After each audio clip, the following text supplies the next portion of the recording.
Howdy, everybody, and welcome to Tales from Beyond Crow Lane. I am your humble Dungeon Master, Reed, and we're going to start the same way we always do, with introductions. Hello, like I said, my name is Reed. I am your mostly benevolent, but sometimes really fucking evil Dungeon Master. You can find me on TikTok and Hive at DND5E, and on Twitter, Instagram, and Tumblr at Snail5E, and if you want to come hang out with me here on Twitch, you can do that. I'm almost an affiliate. It's very exciting. You can follow me at twitch.tv/thegamersnail. I play games. I have a cute little snail VTuber that Sable made me. We have a good time. And that's me. I'm going to pass it over to Mara. Hey everybody, good to see ya. You can find me on the internet at College of Lore Dropout on TikTok and Tumblr. And just Lore Dropout on Twitter and Hive, I think. Right. And Instagram, also Instagram. That's me. I love you. Thank you, Mara. Next up, TT. Hi! I'm sorry, I was not prepared. Hi, I'm TT. You can find me at TT Brett on everything except for Twitter. Just throw an underscore in there. And I'm so ready for today. Yeah. So ready. Yeah. Thank you, TT. Next up, our special guest back again for another episode. Sweet. Hi guys. Oh, there we go. Hi, I'm Sweet. She, they pronouns. You can find me at _sweet stories at most places. Other places, not that. But yeah, or you can find me here. I'm always here. And yeah, I'm just happy to be back. Excited to get back into battle. A little scared, but like excited, you know? Thank you. Thank you, Sweet. Next up, the matron of ravens herself. Matron of crows, matron of ravens. I've been watching Legend of Vox Machina. The matron of crows herself, Bree. Oh my gosh, hi everyone, my name is Bree. I use she, her pronouns. You can find me at your local city council meeting. And if I'm not there, complain to your local elected officials about that and all the other awful things that are happening in this world. Or the beautiful things that you would like to see improved. Oh, true. Thank you, Bree. Next up, Diana. Hello, I'm Diana. Today I am fueled by caffeine and my 33 hit points. You can find me most places on the internet at SapphicsDragonona or just SapphicSdraga on Twitter. Thank you, James, for the face. I love you and I'm so scared. Thank you, Diana. Next up, Jess. Yeah, I'm here. I'm also on the internet. Seriously is the name. We're all in black today. I'm sure that means nothing. Oh my god, my real. Okay, all right. It's because it's Wallow's funeral. And last but certainly not least, James.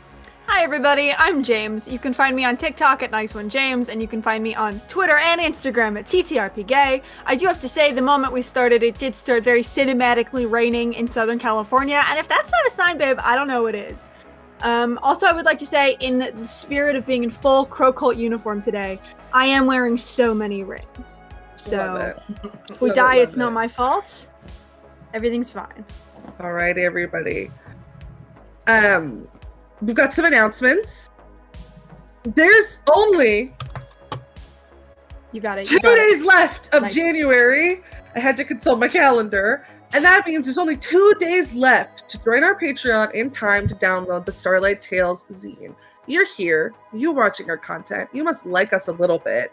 If you want to get some extra content like fan art and a recipe and writings, make sure to join the Patreon before the end of the month. Thank you all so much. We already hit our goal of 20 patrons. We had a great world building Q&A live stream, and the support that you guys have been giving us makes me very emotional. And so thank you all so much. There's no Starfarers this week, and I am crying about it inside. However, you know what there is this week? More Tales from the Starlight Ocean. In case you missed it, we had a near TPK yesterday. Go watch that VOD. It was fun. And we'll be back next weekend. This show, this one you're watching right now, is every weekend, most weekends. So we'll be here next Sunday too. And we'll love being here just as much as we love it now. Follow us on social media at StarlightTales _ on TikTok and Twitter. Join our Discord, buy our merch, and take care of yourselves. Am I missing anything? Okay, cool. Without further ado, let's pass it to the intro.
Where we last left off, our family of crows was awaiting a special guest who they realized was worryingly late. And as they tried to call Nadette's secret girlfriend of multiple years, Sam, it went to voicemail. And after some quick thinking from Rose was able to use the spell scrying that she got from the Academy of Wicked Arts and scry and find where Sam was. They deduced, with the help of the rest of the family, that Sam was kept somewhere in that underground network of tunnels connected to the giant crypt. So, Ruby, polymorphed as a bird, decided to sneak her way in the front, while the rest of the group decided to sneak their way in the back. However, one family member was not with them, as Riva received a mysterious phone call and had to go deal with something else. The party managed to find a way in the back entrance, but not before Ruby's plan was sniffed out by Wallow itself, and her magic was dispelled, and Wallow sicked some basilisks on her. Luckily, the family was able to get there just in the nick of time to help Ruby. Where things stand. Sam has been rescued by Nadette. Nadette cast invisibility on Sam, and they're going in the direction, no, not yet.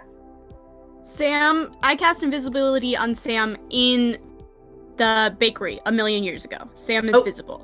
Incredible. You're so true. Sam and Nadette, both visible, fully visible, are running in the direction of the family. Ruby is flying her way over to Rose to get healed. Tennant is walking in the direction of the end of the hallway where there is a fog cloud with a basilisk and a Zorn inside of it. We're not going to start in that hallway, though. Instead, we're going to rewind a little bit and start with Riva.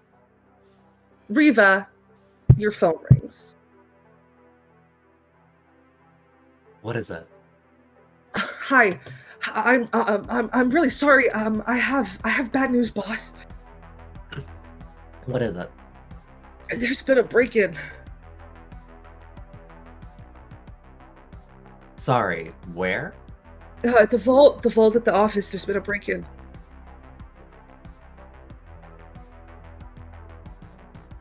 Motherfucker.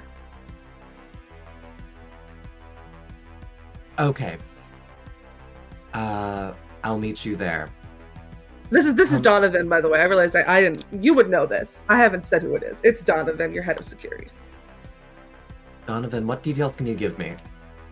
I don't know much. I just got here and the door was blasted open. I'll tell you more when you get here. Just get here fast. Got it. I'll be there in a moment. Okay. You start booking it in that direction. You make it there. The Donovan is waiting for you outside of the building. Donovan is a furball with gray skin and big floppy ears. His hair looks disheveled. It looks like he maybe has just gotten here and he's already stressed.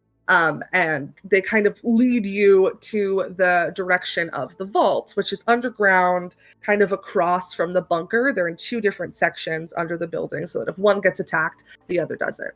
And they lead you over to this vault, and sure enough, the door is blasted open. I just got here and I went to go check on everything, and the door was, well, you know. Wasn't any other alert?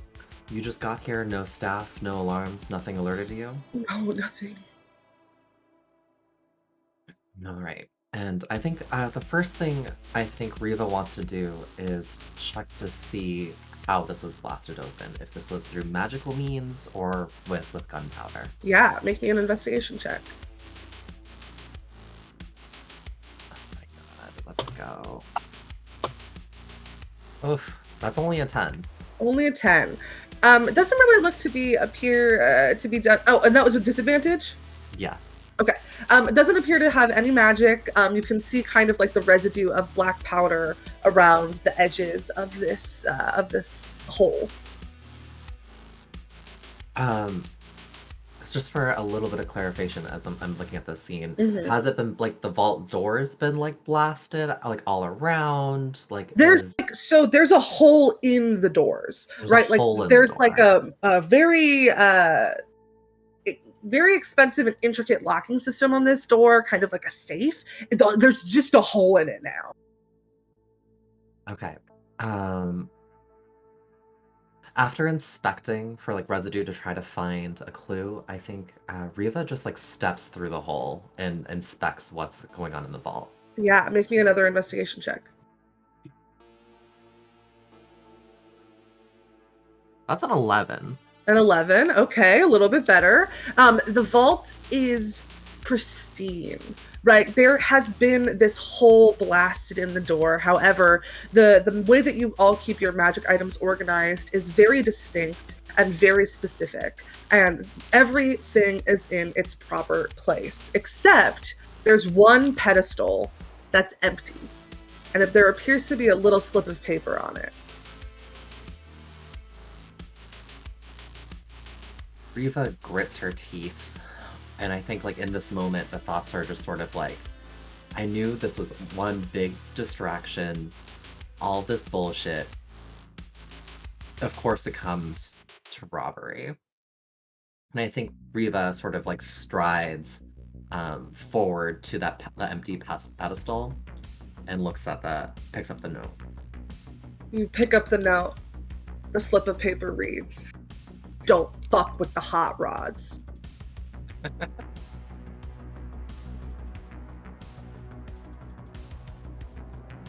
Riva starts cackling.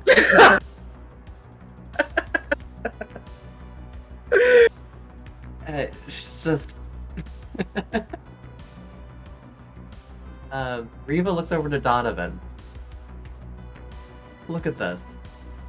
Donovan kind of walks over, looking very concerned. Oh my God! Something's missing. What is it? I'm not sure, but look at this note. Oh fuck! What Do are you know hot anything rods? about the hot rods? They sound like a boy band. They're a bunch of small fry pirates. I got bored earlier. I was blowing some steam and may have sank their ship. Oh. Now we need to have a conversation here, because how did these little minnows get into our fucking vault, Donovan? I don't know. I wasn't scheduled to come in until later this afternoon. There was someone else on duty. Who was on duty? Crawl. Crawl? Yeah, it's Carl's brother. Well, then I want their bald head in my office in the next hour. Yeah, no, I can make that happen for you. I know also that there's an alarm spell cast on this, but I didn't get any dings in my head, so they might have dispelled it. Okay. I'm sorry, Well, I boss. want I'm really sorry. I'm glad you're sorry, because that means this won't happen again. I want this vault sealed. And I want your team working on tracking down those fucking hot rods. They Okay. can't have gone far. Their boat's currently in the bottom of the docks. Yeah, no, that's good. That's good to know. That's good to know. Okay, I will call Crawl. I will call Crawl. I will start tracking down the hot rods. Do we know what they took? Because I'm sure we could like locate object and try to find it. Could I ask you, Reed, the DM, if I know what they took? Make a history check. Okay. This I actually roll pretty well, I think. So let's see. That's gonna be a 17. You know the intricacies of this vault very well. You have placed things here that you have acquired years and years ago. Things that other people may have forgotten about. But you remember.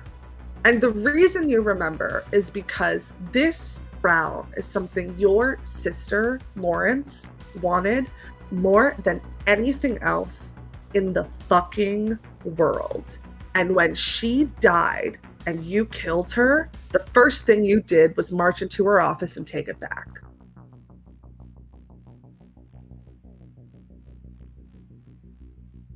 Knowing this,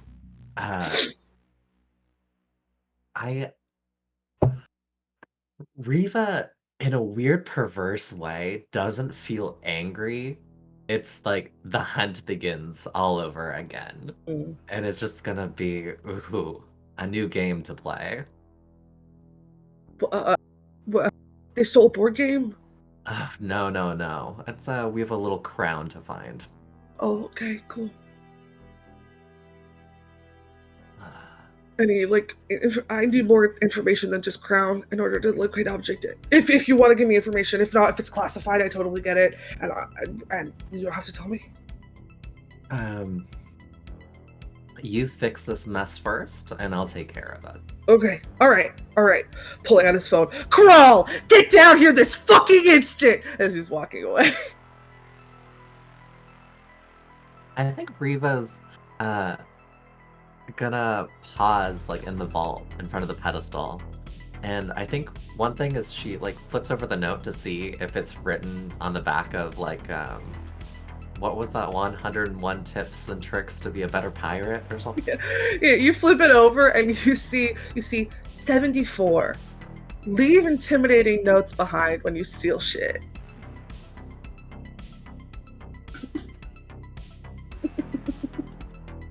A little shit. I am so glad we're. I think Riva just like smirked.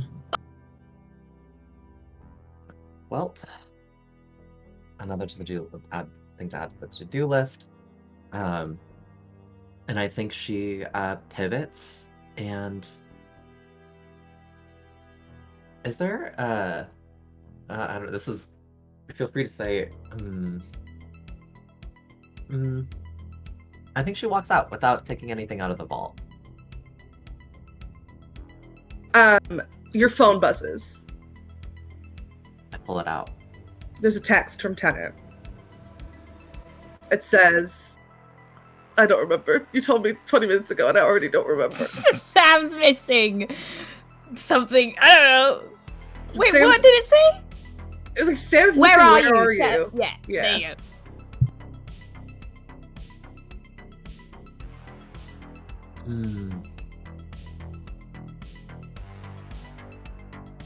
I think I take a moment before I respond.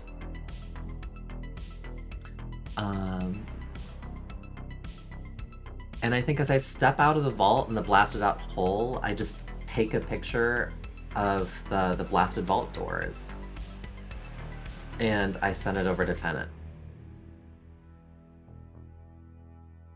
Tennant. Do I get that? Like, You are walking. That service is I'm spotty underground. Yeah. Floating. You are walking in the direction of the end of this hallway where there is a giant fog cloud and your phone buzzes in your pocket. Sorry, your hollow transmitter buzzes in your pocket. I have a gun in each hand. I'm not picking it up. Okay. Riva, where are you headed next? I think I'm headed back to the... I'm headed back to the estate. We've got this weird bird problem, and now that we know that Sam's missing, I think... I mean... This little fucker just stole one of my things, and the least we could do is steal his wife, right? Yeah. Let's go. You head back to the estate. As you're walking, make me a perception check.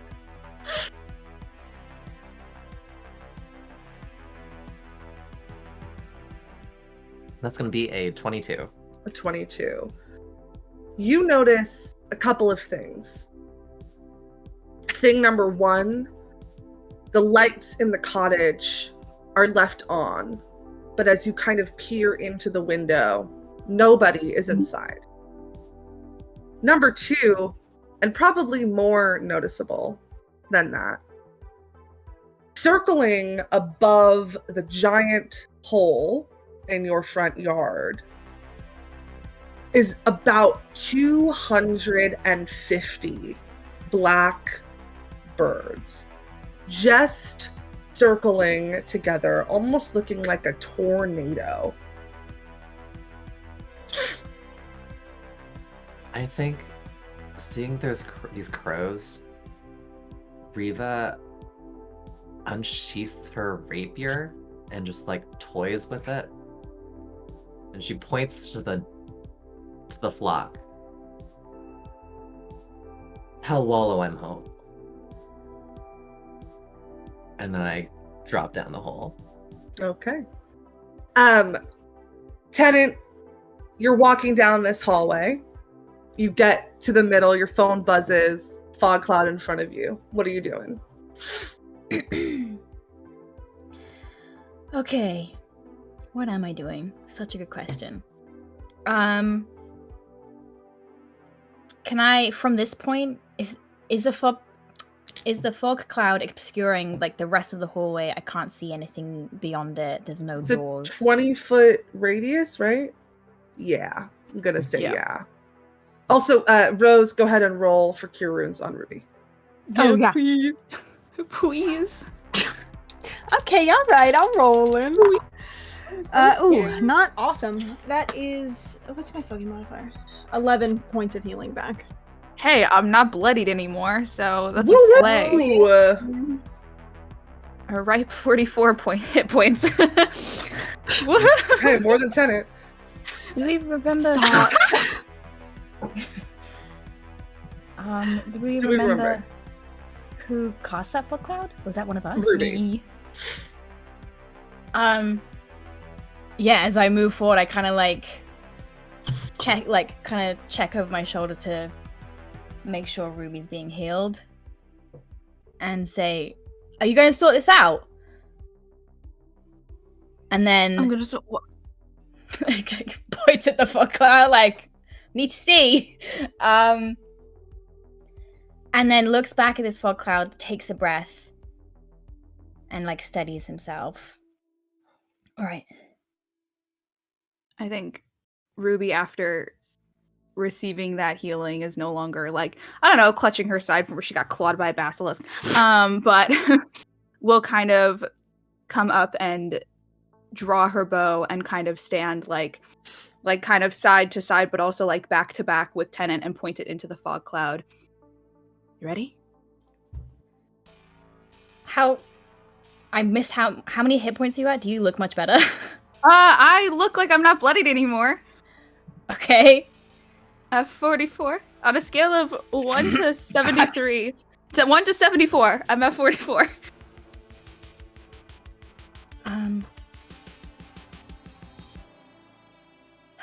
Tennant looks you up and down, deep concern crosses his face and is immediately gone. It's just a flash.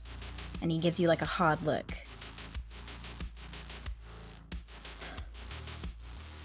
You did really good getting us down here. Thank you. There better not be a butt coming. You ready to finish it? Yeah. I'm ready. Looks behind him. Rodella, I need you to be using magic on this thing. And you too, Rose. And me and Ruby are gonna distract it. Sorry, think- are we...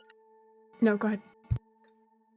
I was just gonna say, I think when Tennant calls me Rodella instead of Mom, Rodella not flinches, but her eyes just kind of for just 1 second. But we're in battle mode, so Rodella's very good at taking orders.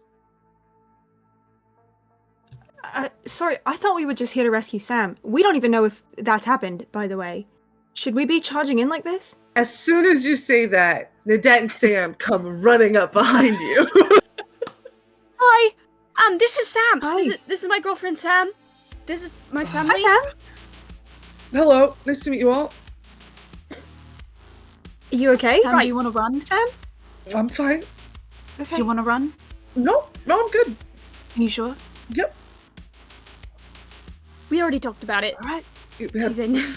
quick conversation. I'm all in. I knew what I was signing up Right. for. Yeah. Oh boy. This could be the only chance we have. We're in its home.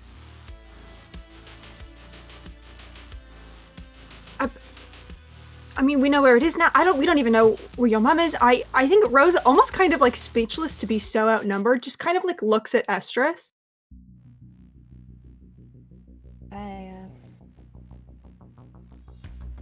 Listen, I'm here to do what you guys need me to. I think she turns to Tennant. Goes, so is this the new mission? Is that what we're doing? I look at Ruby. It knows we're here, right? Oh, it knows.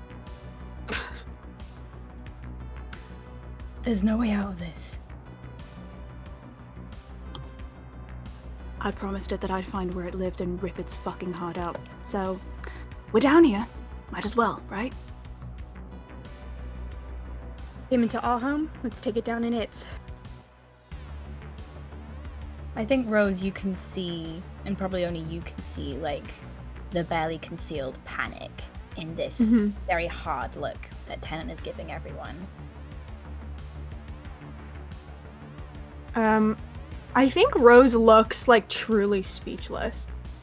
I just does not know what to do and is just kind of looking between all of you.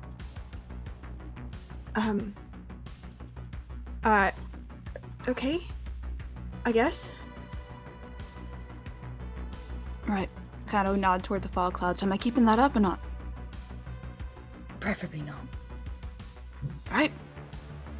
Wait, before you drop it, should we all, like, I don't know, get ready? Is there anything anybody needs to do while they're obscured? We're going in. I'm prepared. Does anyone need Alright. Does anyone need to get out?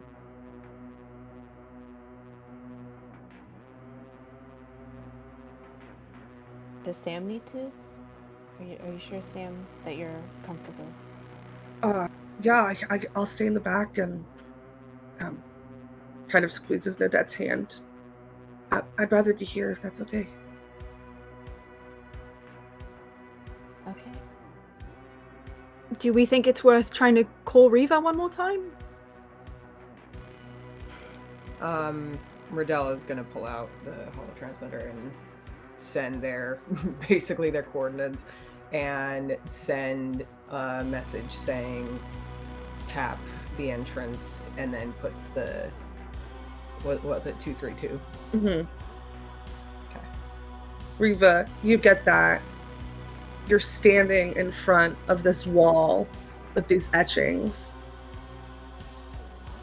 You can see at the corners and the seams where the wall meets the other walls around it a fresh coat of dust, as if the wall has been moved recently.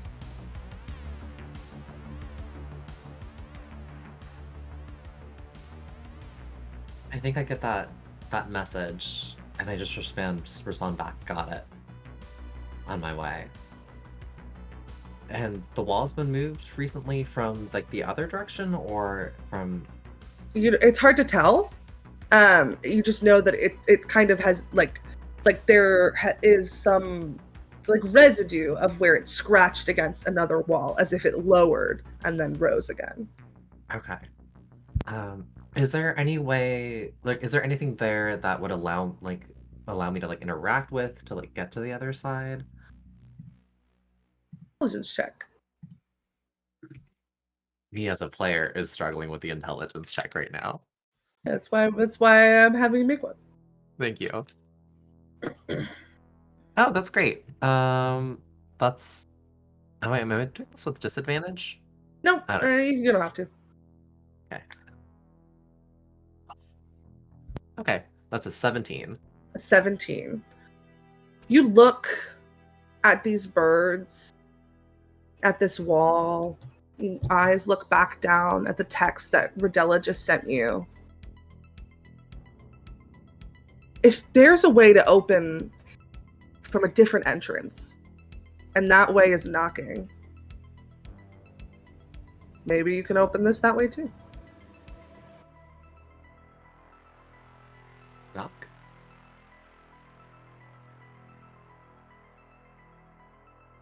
That happens. You look back at the text. She said knock twice, then 3 times, then 2 times. I knocked twice. 3 times. 2 times. Oh, and then the wall starts to move. You watch as the wall lowers a little bit. You can hear hushed discussion from the other side, and there's a giant fog cloud just kind of staring you in the face. Reva just like strides forward, boots a clacking. You all hear the heels of your mom. I can't hear you. You're muted. From the other side of this fog From cloud? the other side of the fog cloud, yeah. I just go, hold on! Don't fucking walk into what you can't see! What are you afraid of? The fucking basilisk! It bleeds, it dies. Come on. And Tenant hates that he is somewhat relieved that Reaver is here and making him feel so angry. Right, I we're all think here. While we're all talking, Rodella's gonna step over to Ruby and lay on hands, cure for 20. Thanks. You said 20? Yes. Yay! Thank you. Oh wow, I'm doing so well, guys. It's a little scrape. I'm totally fine. As Oh, sorry. Carry on. Sorry. when this is done, Ruby is gonna just kind of go to Sam and take one of the fucking like knives that she keeps in her boot, just like a big fuck off hunting knife, and is gonna hand it over to her. Hopefully you won't need that, and I'd like it back when we're done. Yep, got it. While Ruby's doing this, Tenant shoots another look at Rose.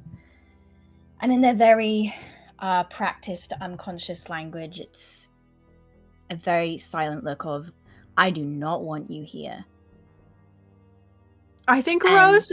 It's not because, and you know it's not because he doesn't think you can. He is Sure. just fucking terrified. I think so. Rose has kind of had this like loss for words, like kind of similar panic on their face, and you level this look at her, and like their chin kind of raises a little bit, and she gives you a look of, well, then you better fucking stop me. Like that kind of like, yeah, what are you gonna do about it, bitch? Kind of like. It somehow breaks some of the panic on their face, and they just give you a nod and turn around. I'm actually before, like, when you're partway turned around, I'm just gonna walk up and I'm gonna take your hand and kind of just like hold it between mine and press a kiss to it and give you bardic inspiration in this kind of silent, I am with you. Okay. Okay. Right.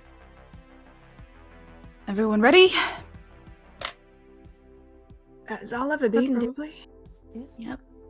Draws her bow. 3, 2. Drop the fog cloud. Before initiative, I need to tell everybody about the fucking stupid thing that you see as this fog cloud is dropped. I'm sorry. I'm sorry. Where What? we last left this Zorn and this basilisk, the basilisk was attempting to climb the Zorn to reach Ruby, who was flying. And so you drop this fog cloud. And let me, again, just so everybody knows exactly what this creature is, I'm going to send another picture in the chat so you know what it looks like. In the mouth of this creature is this basilisk who's like squirming and trying to get out of the way. Yeah, that's what you see. I'm gonna give everybody a surprise round because I don't think they were expecting the fog cloud to drop. You also see an archway and an opening into a room. So can everybody please roll me initiative? I also want to say my shadow spawn was also in there. I don't know if that has been doing anything to them. Well, Honestly, probably not. It's hard to see. Yeah, they've kind of been taking care of each other at this point. Okay, give me a moment, and I will roll initiative for all of the people. Okay, above a 25. 20. No, that's not true. That's not. Thought you said above a 20. 25 to 20. 24. 23. Hey! 21.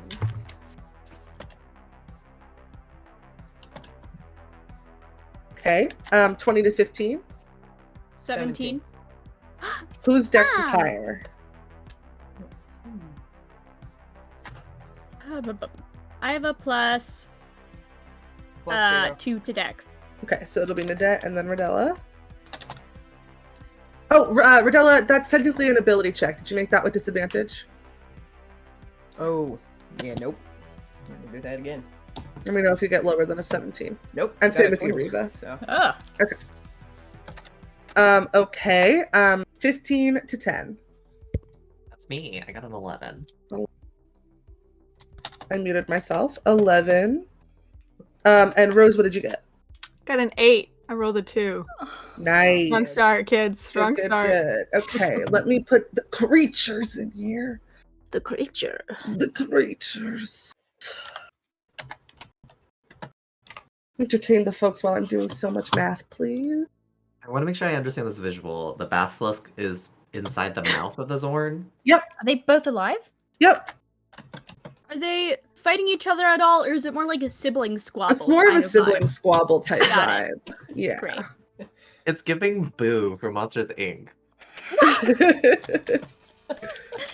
All right, there is our initiative order, everybody. However, we will be skipping the Zorn and the Basilisk this turn, and when presumably you kill them in one turn, I'll remove them from the order. So we're starting with Tennant and Ruby on deck. So if this is a surprise round, I get to use my assassinate feature. Oh, you sure really do.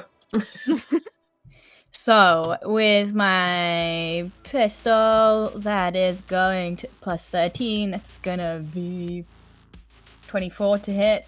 Yeah, hit. So it's a critical hit. Wait, who are you hitting? The Basilisk or the Zorn? It doesn't matter. It hits both, but I just need to know for reason. Probably the Basilisk, yeah. Cool. Yep. So- You're averting your gaze? Was that made with disadvantage? No. The roll to hit? Yeah.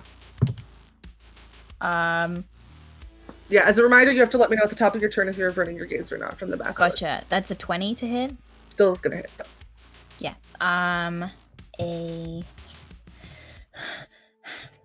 Okay. Roll so many d6s. Oh, that's right. I forgot about the D. That's a D100. That's not a D10.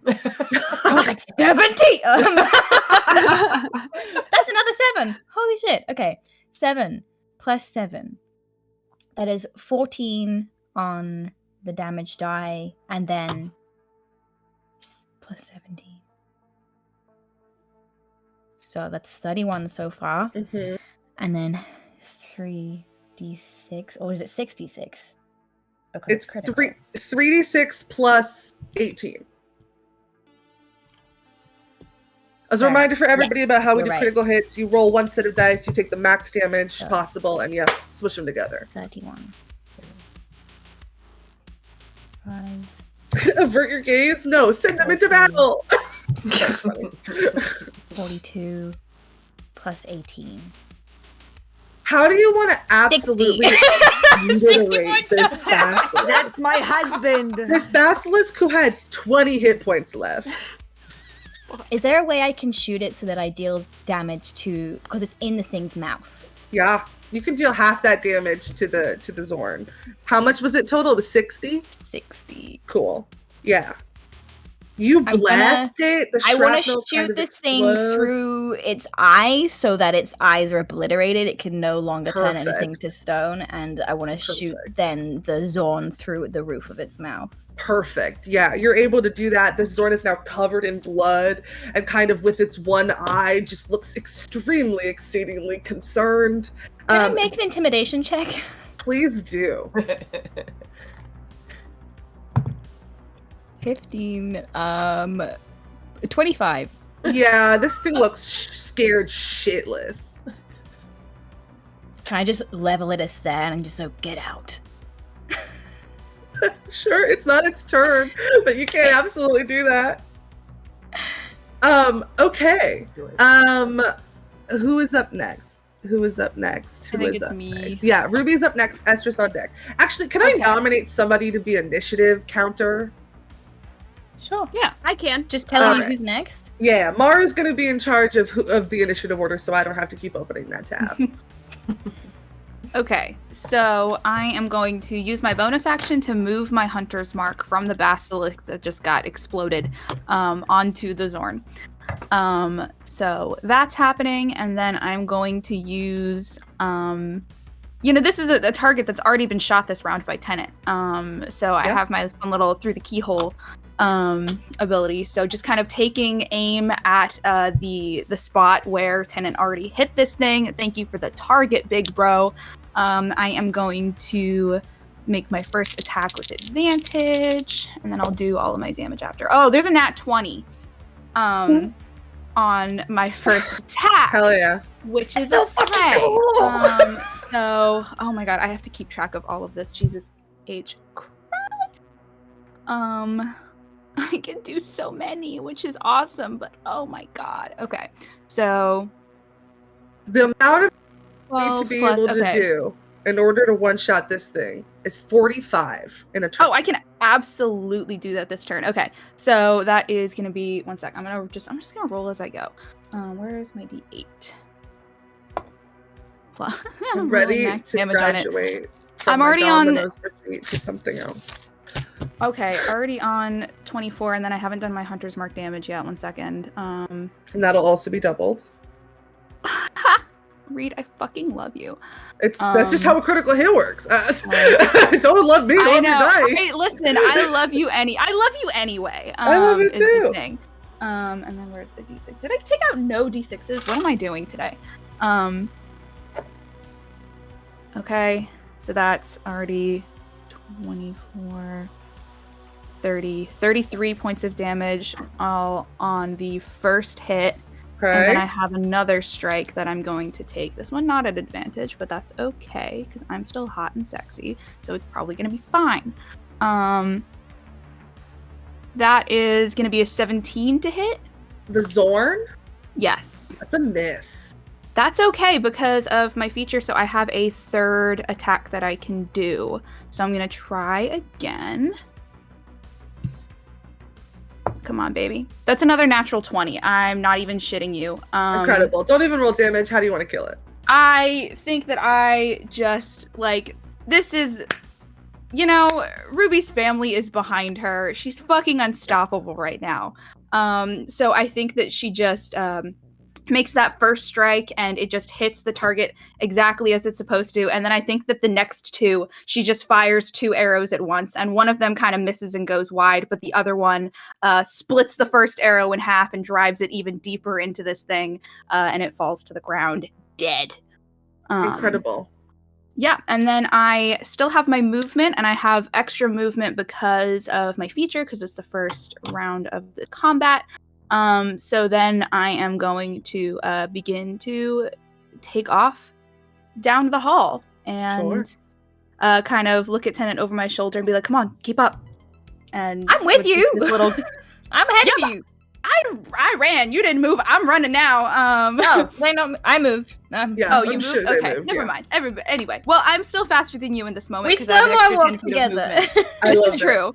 But yeah, just that last like 10 feet of movement, like is mostly moving with Tennant, and then just kind of just like they're playing when they were kids. It's just like, come on, keep up, and I'm gonna start heading towards the entrance. Incredible. You do that. I'm assuming that people are going to start heading towards the entrance, but you know, we'll just keep moving in initiative order just for the sake of combat. Who's next? Estrus. Estrus. So everything in the hall is Obliterated. perfect. I think Estrus kind of turns to Rose and gives a soft look, like a knowing look. Rubs her elbow and just starts charging in after where Ruby and Tennant were headed. Anything else you want to do? Their shadow spawn. It's still Rose? kicking. Yeah, it's still around.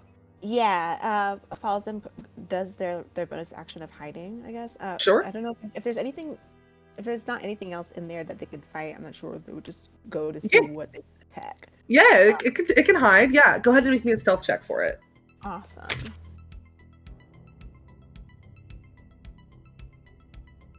Oh, that's a nat 20. Incredible. Cool. Noted.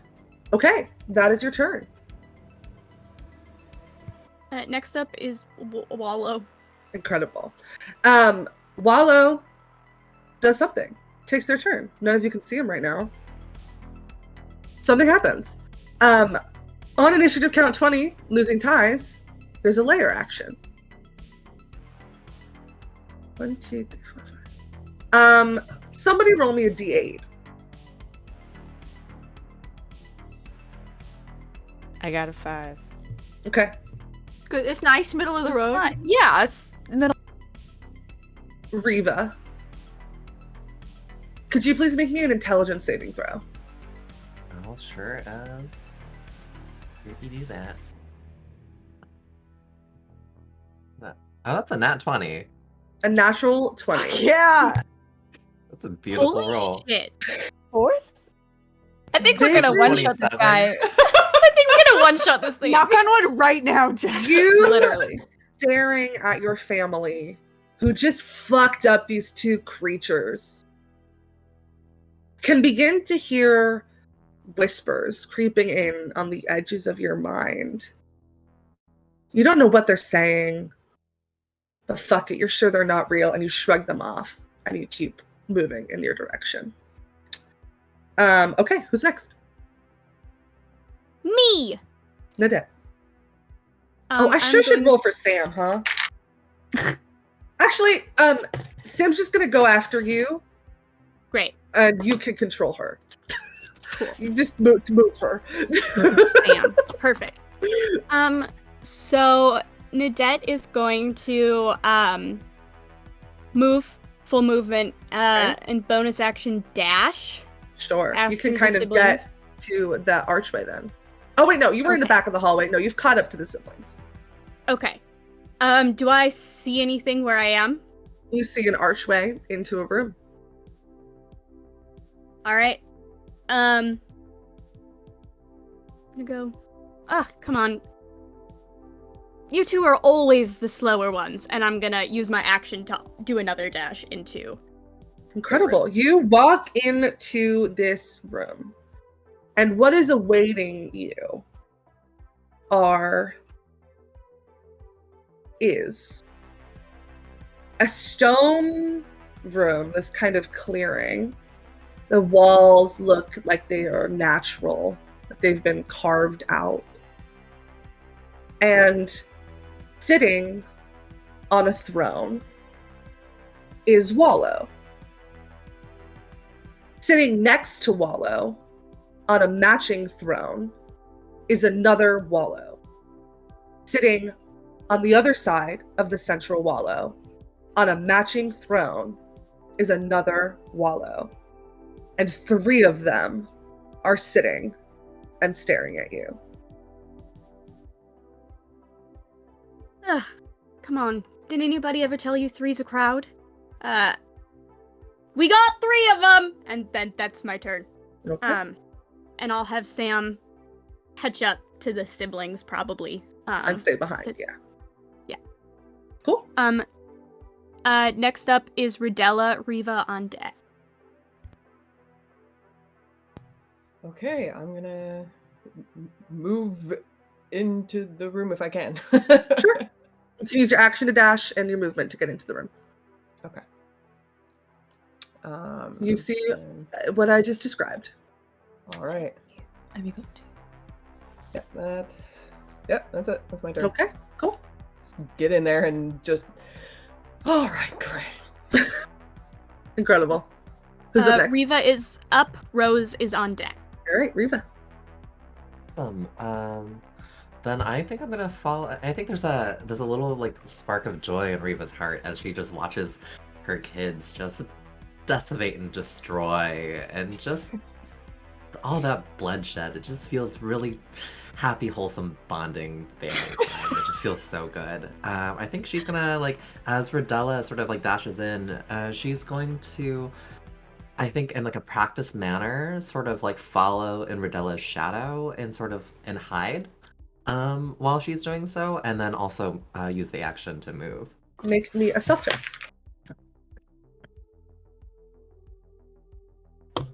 All right, that's gonna be a 24. Was that with disadvantage? Oh, let me roll it one more time. Oh, that is just going to be a 13 actually. Okay. Noted. So that's my bonus action, and I think I can use my move, and then I can use my action to move as well, right? Yep. Great. All right. Thank you very much. I believe Rose is next. Tenant on deck. Oh, that's cute. I didn't even process that. Okay. Yeah, I am. So I have a 40-foot movement speed. I'd like to stay like in step with Tenant. With as far as Tenant has gotten, can I see into the room at all? Yeah, you can kind of peek around. Okay, can I, and if this is my action, that's fine. Can I make an Arcana check to see if I can figure out, like, which it be your is action. most likely to be real? Let me look at this spell. No, it is impossible to track which one is real. That is part of the spell. So valid. Okay. I'm gonna actually kind of just like squeeze Tenant's arm as I pass and take a step a little bit. I'm on like the threshold of this room. Sure. And I'm gonna put on my best, like, smuggest, like, little shit princess at court face and kind of like cross my arms and go, Wallow, a lot of big talk for very cowardly magic here. You don't see any of us hiding behind anything anymore. Why don't you come out and play? You get no response. Can I? They just keep staring at you. Sure. Knowing how big the magic that Wallow can do, that wasn't a sentence, but it kind of was. Can I? And I don't really have. If this isn't an action, I'm just gonna hold one. So if it is an action, that's fine. Can I just very quickly like glance around the room and make sure I don't see anything else that makes me think this is all an illusion? Yeah. Make me a perception check. Okay. You might have advantage because of my druid thing that's still up. Give me one sec. Sure. Let me know. Let me read how it works. I need it. But if you don't, it's okay. Allies have advantage on perception checks while in the aura. Hell So, yeah, brother. Thank you advantage. so much. Oh, shit. I just threw my d20. God, James, does my Let me advantage try mean that nothing again. to you? You're throwing it It away. means the world to me. I'm just nervous. Oh, that's worse. Okay, that is a 14. Nothing that gives you the vibe that the whole thing is Okay. magical. Cool. Was that my action? No, it doesn't have to be. Okay, then I'm gonna hold an action. I'm gonna hold casting Phantasmal Force for if that wallow or any other wallow that may appear starts towards the group. And I'm staying in the Sure. doorway. Sure. Okay. Back to the top of the order with Tenant. Yep, Ruby on deck. In an exact mirror of Reva and Rodella, may I step into Rose's shadow and hide as she walks into the room? Make a stealth check. It is so much. 24. Noted. Can I hold an action to fire my pistol when same conditions as Rose, when one of them starts towards us or makes an Sure. attack? Those are different conditions than Rose. Rose specifically said when one moves in your direction. Or you have to pick one. It can't be makes an attack or moves. You gotta pick. Makes an attack. Okay. All right. Thank you, Tenant. Okay. Estrus on deck. So I don't know how this would affect my hunter's mark. If it does, then I might just wait to move it. Like, I don't know which one of these is real, but so if I'm trying to move my hunter's mark onto Wallow, what does that mean? Does that mean that I just have to pick one and then I might just be wrong? Or It means that you tell me that you're doing it, and then I roll a die, and I know in my heart which one the hunter's mark is on, and you don't get to know. Okay, then cool. I will be moving my hunter's mark to... Do I have to pick one? Or are you going to roll in to see which... I have picked. I have okay, rolled. Wonderful. I have moved my hunter's mark in theory. Let me know if I roll damage from it, or I'll just roll the damage from it and tell you what it is, and you can decide if you want to put it on there. Sounds great. That's cool. I am not waiting for shit. I am going to shoot it because I hate him. So Sure. I am just gonna start firing. I'm gonna shoot the first one. I think I'm gonna shoot the first one at the one on the left, and then the second one at the one on the right, and see if there is a difference. Sure. So for the one on the left, come on, baby. That is going to be a 22 to hit. Okay. That hits. You can strike it through the heart, and the duplicate disappears. Fabulous. Then I'm going to try the same for the one on the right. That is such a bad roll. It's only a 13 to hit, so I assume it just goes wide. I have to do math. It doesn't. Misses. It misses? Okay. Yes. So fucking valid and fair. I used my bonus action to move my hunter's mark. That was my action. I'm gonna use my movement to get into the room, but I'm sidling up on one of the walls, and I'm kind of staying near the back wall. Sure. There is 60 feet from where Wallow is to the entrance of this room, just so everybody knows. Okay, cool. That is well within range of my longbow, so I can hit him from anywhere. .com. That's all for me. Okay. Estrus is up, Wallow is on deck. Estrus, there we go. Estrus,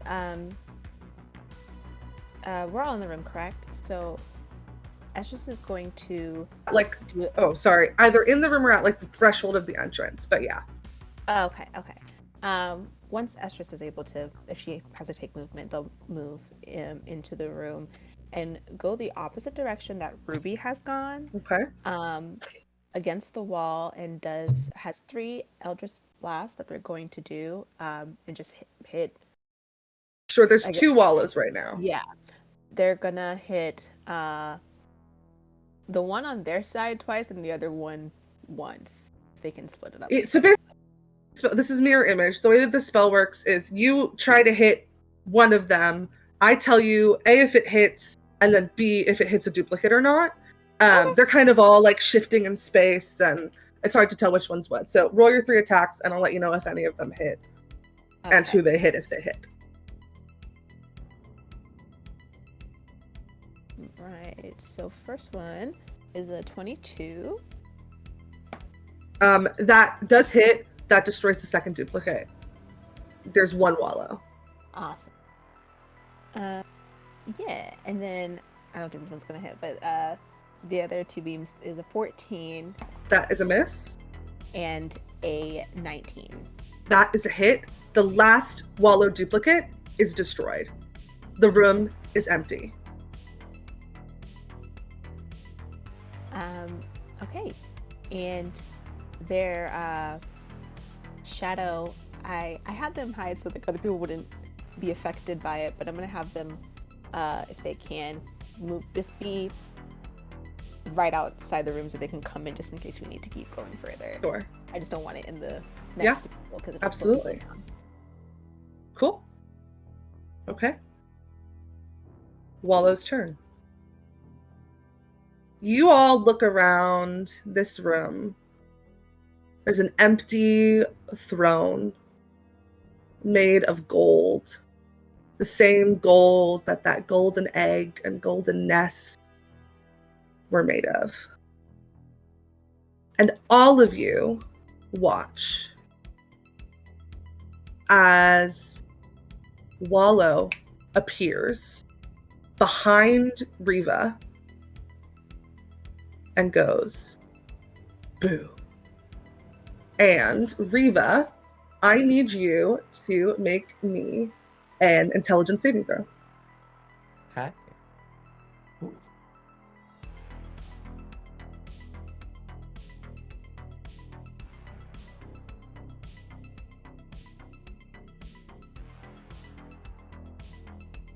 That's going to be a 16. And let me just double check something real quick. Okay. I think that's just going to be a 16. Okay. That is a fail. Okay. Do you get a bonus because of the paladin aura? Yes, you Oh. would. What is that bonus? Protection. Yeah, +4 bonus. to all saving throws. So that would be a 20 if it's +4. Also, you cannot be frightened. Anyone within 10 foot of Redella. A 20 is still a fail. Okay. Can I give my inspiration to You didn't do it on your turn. It's not a reaction, it's a bonus action. Wait, do you mean just to clarify, are you talking about your DM inspiration? yeah, my DM. Oh, sure, yeah, you can roll it again. I also have another question. Is this thing casting a spell on me right now? It is casting a spell, yes. As a reaction, can I use my Mage Slayer attack? It says, when a creature within 5 feet of you casts a spell, you can use your reaction to make a melee weapon attack against that creature. Sure, yeah, you absolutely can. Mara is offering to give you their inspiration to roll your save again. Would you like to take it? I think I would love to do that. Okay, so go ahead and roll that Thank save you. again before you roll that attack. Alright, so let me roll this. So To that's going answer a question in the chat, Riva is not at half speed due to lack of rest. Bree made a joke at the end of 2 sessions ago that blowing the ship up rejuvenated Riva, and I thought it was so funny that she's at level 1 exhaustion now. Okay, what is your new save? The new save is a 13 on the dice plus 7, so that's a 20 plus the Plus 4 the 4, from Ardella, so incredible. that's 24. You take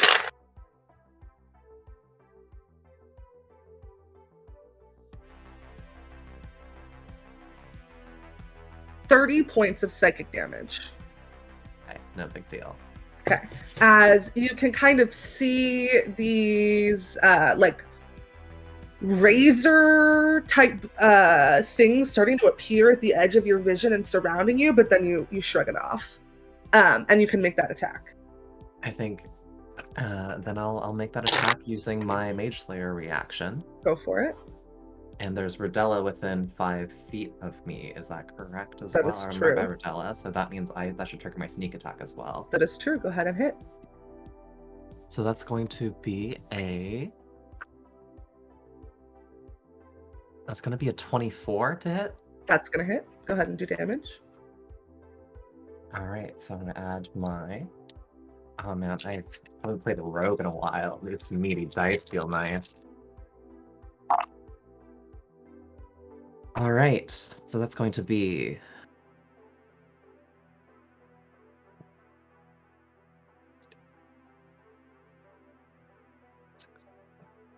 8 is going to be 16 plus 8 is 24. 24 plus 8 is going to be 32. 32 plus 5, so it's going to be 37 points of damage. You got it. Magical piercing damage. Incredible. I think Wallow pops up, says boo. This thing sort of appears in my mind. And I think Riva just goes, I have seen horrors you could never imagine. You're gonna have to do better. And then shanks Wallow with my rapier. You can stab into the leg of this bird who, on initiative count 20, as a layer action, disappears again. However, before that happens, Tenant's held action goes off because you did mention that if any Wallow attacked, you would make an attack. So go ahead and take it's one attack because your held action only lets you do one, but go ahead and make your one attack. Okay. And I can add sneak attack to that if I hit. Yes. That's I'm sorry, James. No, you're fine. I would love to save my last second level spell slot, so it's actually all fine. 25. That's gonna hit.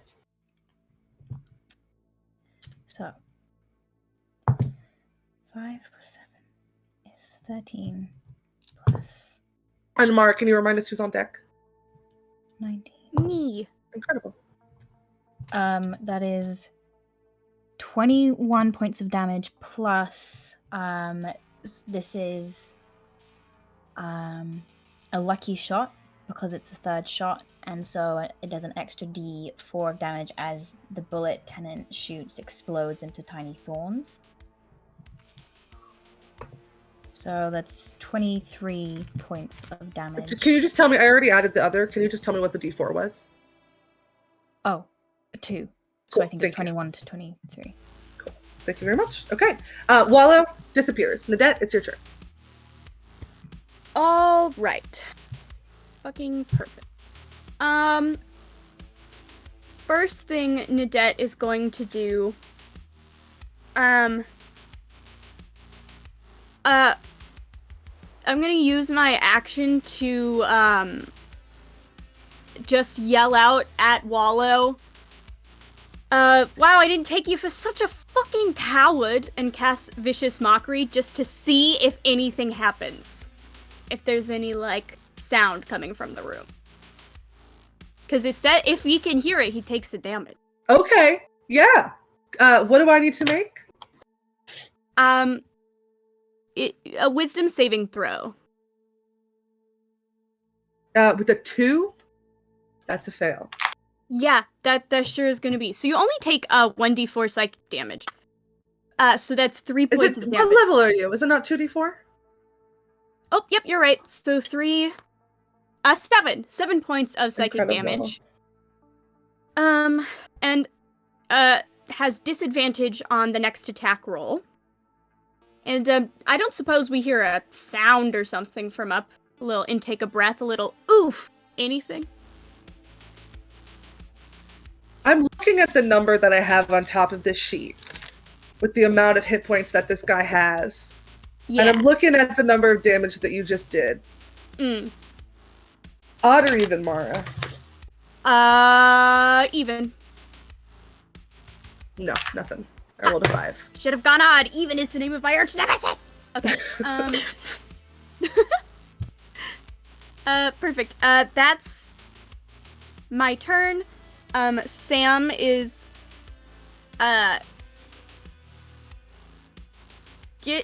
Can Sam go hide behind one of the thrones? Sure. Are they still there? Yeah. Should I roll stealth? I just for rolled Sam? it. I rolled it. You're good. Okay, perfect. So that's Sam's turn. Redella is up. Riva is on deck. Has Wallow reappeared yet? Are they just missing? Okay. You cannot see Wallow. But I do notice that Nadette was able to cast something and damage was done. I mean, yeah, it can communicate that to you. Okay, so... It's here! It can hear me! Alright, so... I'm going to cast... Just to see if I can get them to come out, I'm going to cast Compel Duel. Okay, let's look at Compel Duel. It says one creature that you can Never see. mind. Yeah, no, you're Never good. mind. Okay. Alright. You can hold an action. Alright, yeah, I guess I'll just hold an action. Cool, what I'm action do you gonna want to hold? Hold a Thunderous Smite to attack. Okay, Thunderous Smite is a bonus action. Okay, I don't know if you can I'm gonna hold a melee attack. hold an attack. Okay, cool. Yeah. What is the what do you want it to trigger upon? Whenever Wallow attacks or whenever Wallow reappears. Okay. When Wallow reappears, your attack will go off. Incredible. Okay, who's next? I think it's Riva, Riva right? is up. Rose is on deck. All right. I think with Riva's action, can I approach the throne? You're about 60 feet away from it, so you'll need to either use your bonus action to dash or your action to take the dash action. I'm gonna use my action to take the dash. I want to like flavor it. I'm gonna move, but I don't want to be in a hurry. But I'm gonna dash over. Dash action. No, I love it. Yep, you can walk up to the throne. I walk up to the throne, and I sit down in it, and I kick up my feet, and I'm gonna use my bonus action just to like make an eye with Tenant to give the help action through the Master of Tactics. So and Tenant, then- your next attack has advantage. And then I'm just gonna sit there and be like, Walla Walla, wherever you are, it's me you're after. And then I'm just gonna lean back. And that's what I'm gonna do with my turn. Okay. That's Riva's turn. It is Rose's turn, and I believe Tenant is on deck at the top of the order. Okay. Can I... Every time I say Rose's turn, I start singing the song in my head. Sorry, it's just... Oh, someone tell me when this is my turn.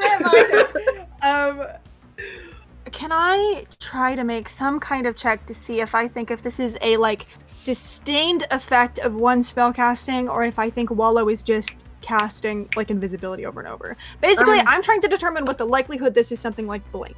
Sure, yeah. Make an Arcana check. Alright, Dice, listen, we had a tough day yesterday, and I just think it'd be really cool and sexy if we didn't today. Thank you! That's a natural 20! Incredible. Number one, you know that he just took damage. So he can't be like somewhere else in a different plane. He's not plane jumping. And number two, you get the sense he's not casting it. The magic is not coming from him. It is an effect of the layer. One could call it a layer action, where if a creature's encountered in its lair in its home, it becomes stronger, it gets certain buffs. You would know that he can't do this twice in a row, 2 turns in a row. So next round, they're not going to be able to. However, it is an option for one of the layer actions to turn invisible, not through use of a spell, through use of the environment. That's what a natural 20 gets you. Thank you. That's a good bit of information. Okay. Yeah. I think Rose is gonna shout out, he's stronger because he's in here, but I don't know how much longer he'll be invisible. So be ready. And then bonus action, I'm gonna how far am I from Riva right now? If you're at the entrance to the 60, room, you're right? 60 feet. Yeah. Cool. That's actually I have to look that up. Does anyone know inspiration is 60 feet, right? I believe so. Or is it 30? Yeah. Cool. I'm gonna send Bardic Inspiration to Riva, since boy oh boy she's making a lot of saves, huh? And also as a reminder, before I forget, I didn't know I could do this until like yesterday because I forgot. But if you use my Bardic Inspiration and you fail, you get to keep the inspiration. I'm probably gonna forget to tell you that, so please retain it. I love being a high level bard. And then for my action, I'm gonna hold a shot with Secretary. I just think it's the easiest to do for if he appears. Okay. All right. That's the top of the order with Tenant. Like, And who's on deck? Ruby. Cool. I'm going.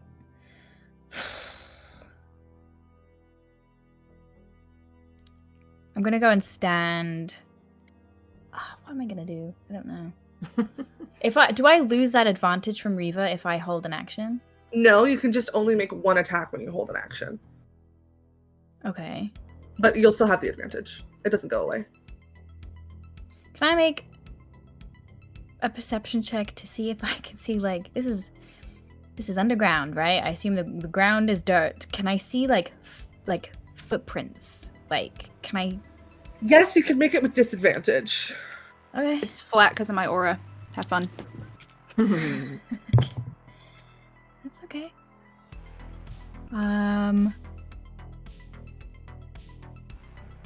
25. Does not beat a 30. No. Fucking hell! That was a stealth with advantage. Oh my god. I'm going.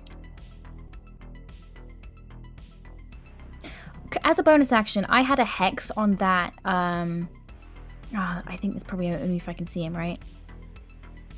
Yep, never mind. I'm just gonna hold my action for when Wallow reappears. Okay. I love you guys so much, and I'm sorry. I'm having a great fucking time, Reed. Don't apologize. Sitting in his chair, and it's lovely. Ruby, it's your turn. Okay, Wallow fucking gone. I'm assuming that my hunter's mark did not latch on to anything because I That is surely did try to correct. cast it on an illusion. That's okay. Yes. That's totally cool. I still have spell slots. So what I'm going to do actually is I am going to hold my action to cast Fairy Fire on Wallow the next time that he reappears. And Sure. that is my turn. Okay. Estrus is up, Wallow's on deck. All right, Estrus. So Estrus, when they walked into the room, I had to take some movement to get into the room. I want them to go back to where that entrance is. Sure. I'm gonna drop the shadow, Okay. little shadow guy I made, and I want to cast enhance ability on 3 people. I don't think Rodella would need it because they have that little buff, right? I'm gonna cast it on 3 people whoever's closest to Estrus. That's what they're gonna cast it on. So, I believe that would be Rose, Ruby, Nadette, or Rodella. Also, Tennant is behind me, I believe. I thought Tennant walked into the room. okay. I'm still very close to Rose, though. I haven't, like... I'm just kind of in front of them. Yeah. It's fine. Okay. I'm going to cast it on Tennant, Ruby, and Nadette. Okay. And what? Which version of enhance ability? I am going to do. I think it's Fox, the cunning. Here we go. Yeah, Fox is cunning. So they have advantage on intelligence checks. Check. That is not saving throws. Damn. Ah, goodness, so true. I know, because you were asking in there. Yeah. Well then, probably not, guys. I'm still gonna drop my shadow though, because I want to do something else. Can I just then look around, I guess, and see, like, is there anything in there? If there's, like, I guess, like a, because you keep saying layers. I'm thinking, like, if there's another door or something else in here that I can see. Sure, make a perception check. Cool. With advantage. It's gonna be flat. With flat then. Okay. Okay, that is a 15.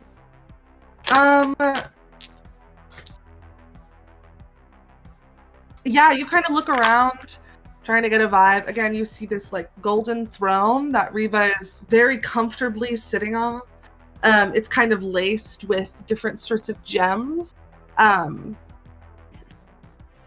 Make me a history check.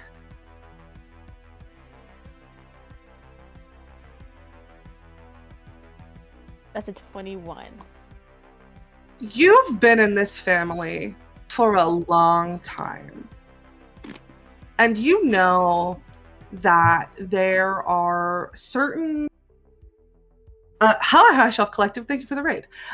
You would know that there are certain precious gems that have been passed down in this family through the matriarchs. And you would know this because Sloane has a couple from their mom, Frances. However, notably, Riva and her sister Lawrence have none. And you're looking at this throne and you're recognizing blood red rubies that catch some sort of light that you can't even really quite glean where the light is coming from. These look special. They look extraordinary. They look familiar. I think Estrus kind of cocks her head to the side and is looking at Riva and then back at the chair and goes, those rubies look really really special, don't you think, Riva? You know, you're quite right. I do think I'll make them mine. I'm saying that they look familiar. Would Rodella clock? Make a history check. Okay.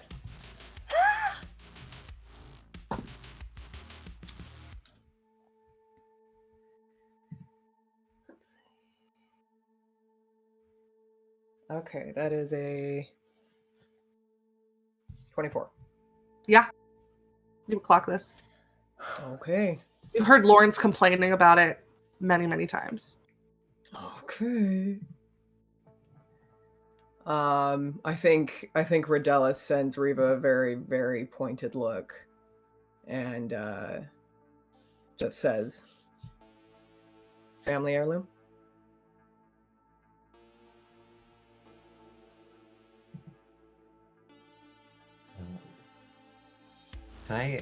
Are you allowing me to, can I object interaction out of initiative? Yeah, sure. I want to grab one. You The rubies. grab it, and you all watch as Riva disappears. It's Wallow's turn.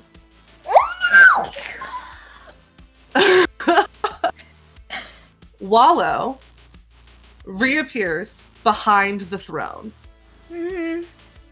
Everybody's held actions can go off, except for Rodella, because I believe you were holding a sword attack, and he's not in range. So my ranged attack babies, Rose, Tennant, I think Ruby was holding Fairy Fire. Yeah. Nadette, were you holding something or no? No, you did Vicious Mockery. Okay. Yeah. So Tennant with advantage, Rose normal, make your attacks. Ruby, what can I do for you? What sort of save? A dexterity save, and can I use my DM inspiration to impose disadvantage on him? He already has advantage on magic saves, so he'll make it flat. Make it flat? Yeah, totally cool. Fail. Do a bad job. What type of save? Dex. 19. Fuck, he passes. So I don't think it has any effect. Shit, dog. Okay. Tennant, what was your attack? I got a nat 20 on the first roll, so... Slay, incredible. Go do all of your math, it hits. I'm Rose, what'd you get? 19? That misses. Yeah. Cool. Okay, we're gonna have Tennant do... Tennant, when you've got a number, you let me know. I'm gonna just keep going. Yeah, carry on. Incredible. I'm gonna close that spell, because that spell he used. I'm gonna close that spell, because that spell he used. Okay. It's progress. A lot of spells that he can use once per day that have been used. Oh yeah, okay. brother. Ka-chow. You all can watch as Wallow's eyes that are kind of beady and a little bit yellow become like inky and inky black as this kind of like some sort of magical effect starts covering them.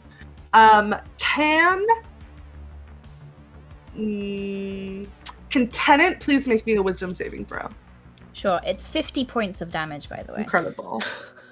A wisdom save. A wisdom save. I'm not within 10 foot of you, I don't think. You might be. Am I? Oh, fuck yeah. You do have bardic inspiration. Okay, I might need it. 6 plus 10. Jesus. Do I have... Am I within 10 foot of Adela? We're all in the same area. Yeah. Yeah. Okay. So that's what? That's 1. Plus, so 14... And bardic is how much? A D8. 1. God. 15. If this fails, though, you get to keep it. Remember. Okay, fine. Is it a 15 total? Yeah. Yeah, that's a fail. You Tenant falls unconscious. Okay. Just falls to the ground. Wait a minute. Like, what kind of unconscious? Got Yeah. sleeped, motherfucker. Falls unconscious. Fucking hell. Alright. You'll need to investigate Wallow- more to figure it out. Bro, Wallow cast fucking Benadryl. You're gonna go see the Hat Man. Don't worry about it. Okay. All right. On initiative count 20, losing initiative ties. It is the layers action.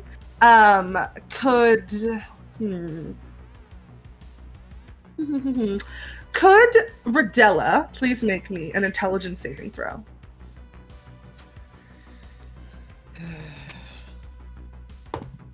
You also have inspiration from last time, because when we separated, I gave you inspiration. And it has not Or is been that 10 advantage? minutes yet. Yeah. No, you can add a D8. Okay. What did you get?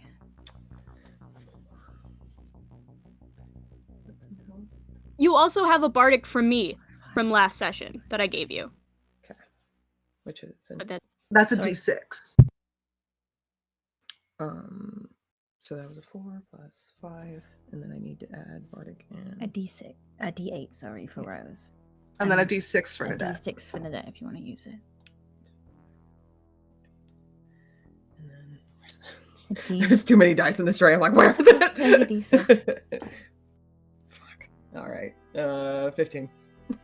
That is a fail. So, you are going to take Oh, fucking hell.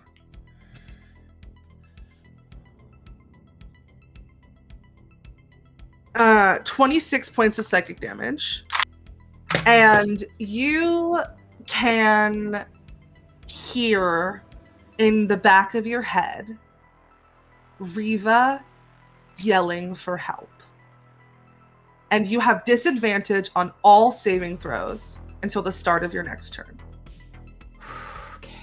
Okay. That is the layer's turn. Who's next? me followed by Rodella. Okay. Nadette's turn. Rodella on deck. Nadette. Nadette is going to run up to Wallow and I'm gonna just like grab a wing and I'm gonna go, where the fuck is my mother, you sick son of a bitch? And I'm gonna cast inflict wounds at 2nd level. Okay. Go ahead and roll to hit.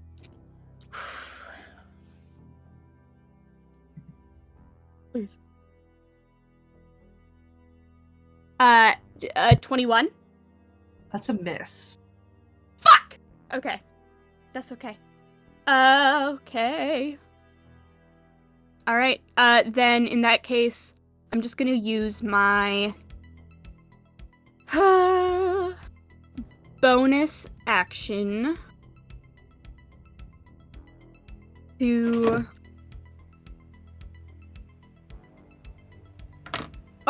What's the lighting situation in this room? There's like torches on the wall.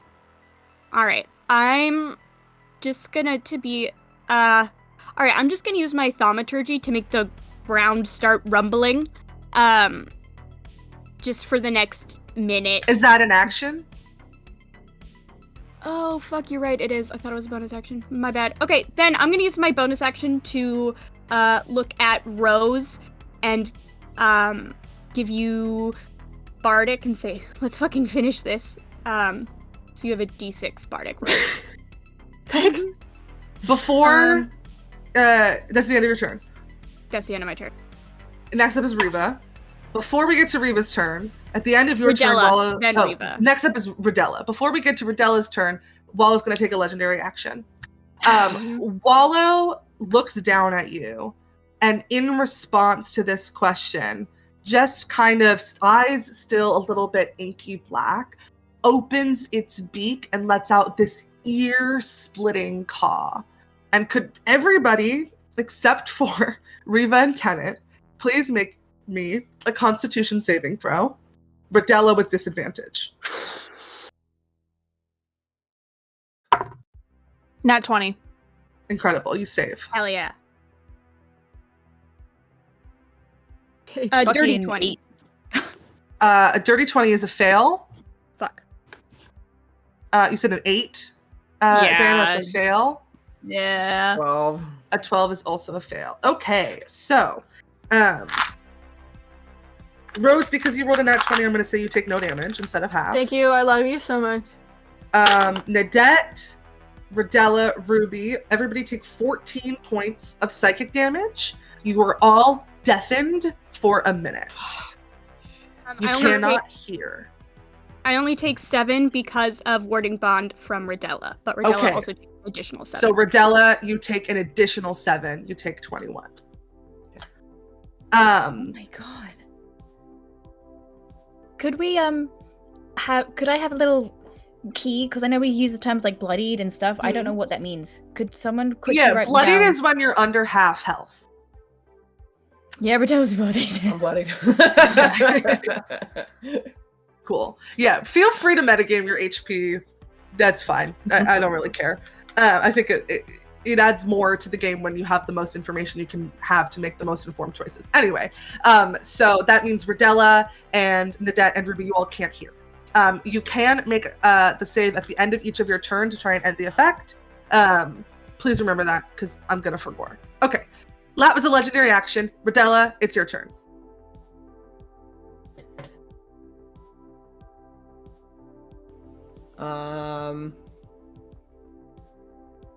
Okay, so wait, did you say it's my turn? Yeah. Cool. Yes. So I'm just gonna book it. over Sure, there. yeah. It's 60 feet to where Wallow is. Yeah, so I'll take my motion and my action to dash. Sure. And then when I get there, Wallow's still in front of or behind the throne, right? He's okay, cool. I'm gonna like brace one leg, and then with the prosthetic leg that Tennant built for me, which is so incredibly emo, I'm going to do a roundhouse kick, and there's a set of spikes that appear out of the front of the leg, and one of them will go shooting at Wallow. Sure. Make an attack. Okay. So it does 1d12 magical piercing damage. You have to hit first. You have to do Okay. an unarmed strike attack, I believe. Is that right? Unarmed strike? Is that It says, as a bonus action, you can launch one of these spikes as a ranged martial weapon. range? So, plus your dex and proficiency. So, 8 plus... That's 5. Oh, okay. 13. That's gonna miss. Alright. But it looks fucking awesome. It looked fucking sick. Whiz his past there. With the That fact- feather the fact that it, goes like, flustering smashes away. into the Yeah, wall. I Just love that. barely I love that. There's a feather stabbed against the wall with a spike. Incredible. Yeah. All right, that's Rodella. It's Reva's turn, and who's on deck after Reva? Rose. Rose. Okay, Reva. You grab this gem, and you are whisked away to another place, to another time. You find yourself in a very familiar situation. The first thing that you hear is the crashing of the waves. The seas are choppy, and you can feel yourself rocking back and forth with the motion of the water. You're on a boat, one that is clearly well taken care of. It has seen a few battles, and so has the crew, you realize, as your eyes scan around the boat. There are countless people of all backgrounds and lineages aboard this vessel, talking in hushed tones, looking at you every now and then before returning to their conversations. There is this feeling that settles in your chest. They've been talking about you for days now. And as your eyes go to scan the deck, you can see a woman walking down the stairs. Glowing red skin, bright white hair that catches the wind, piercing glowing eyes that seem to sparkle in the sunlight. And you see your mom, who looks at you. What are you doing on this boat? Did we hire a new deckhand? I would like to look at my hands. Are they my hands right now? You look at your hands. They're yours.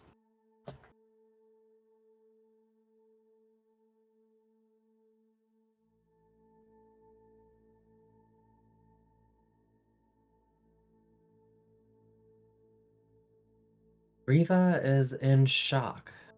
I think the thoughts racing through her mind are, how can this be? This isn't real. This is an illusion. Is it you? Hello? Anybody in there? Give me one moment. Okay. And then Riva's gonna take her rapier, and I think she's gonna stab herself to see if this is real. Goes right through your leg. No damage, no nothing, no pain, No no damage, blood. no pain, no nothing.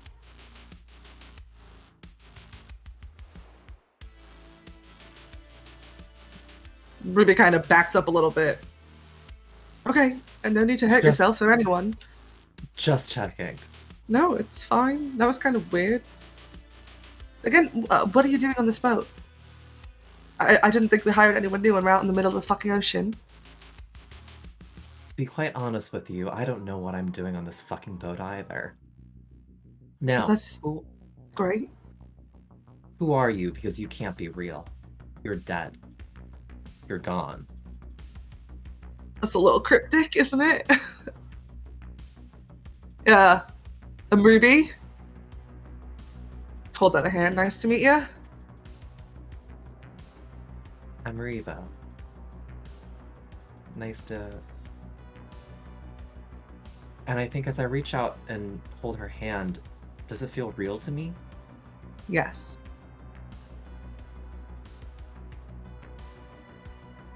How? And let me... You know, my daughter has the same name. Riva. How?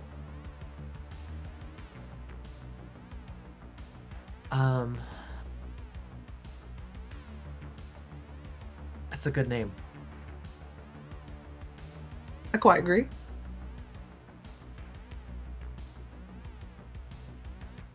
I'm in the middle of something right now. And I can't stay in chat as much as I'd love to, but would you be able to bring me to where I need to be? I have kids, you see. And, I get need it. to- No, I get it. I've got 3 of my own. I mean, I can take the boat in a certain direction. Where do you need to go?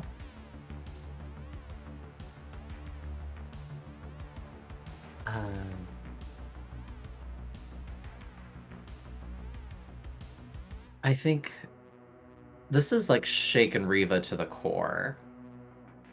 And her mind is like going 1,001 miles a minute normally, and now it's just blank.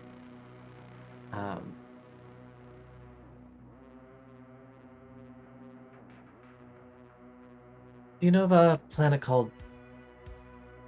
wait, can I just out of is this... I'm just... Do you know a planet called Drithium? Oh yeah, I just visited there actually. It's quite lovely.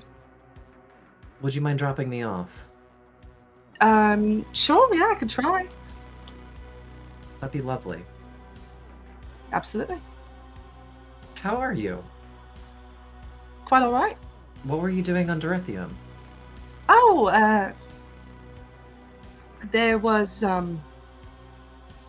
something not so good happened. And I needed to get away for a while. So I left some people behind. But it's okay because they found me and I found them and now I'm here and everything's fine. Is it though?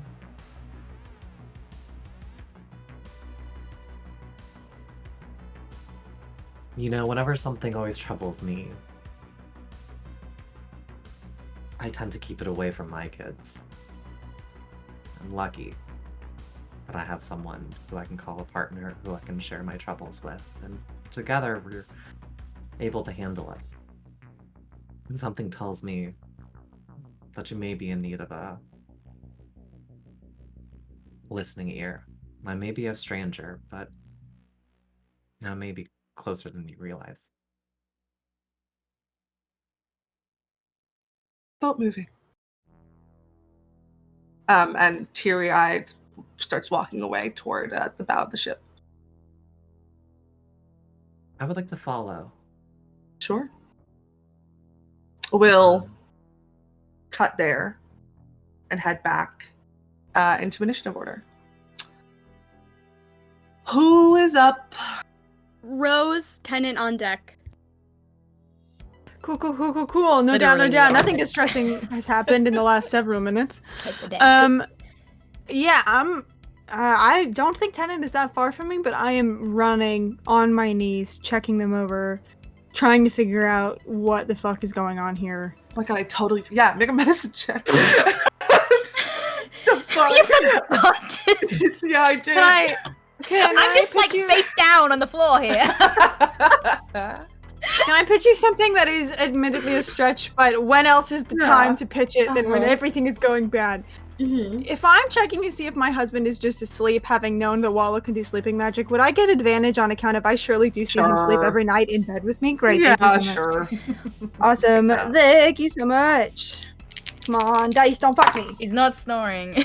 Jesus fucking Christ, babes, it's not good. It's an 8. I rolled a 5 and a 1. You have Bardic from me. I do have Bardic. You know what? Fuck it. Yeah. Oh, nice, and it's a 5. Okay, so, geez, what is that? 8 and 12? Okay. 13. And it's a horror campaign, so it's a 13, not a crit. So You're so true. I will let you know Alright. Tenant is sleeping. Cool. Thank you. That's what I love to hear. Yes.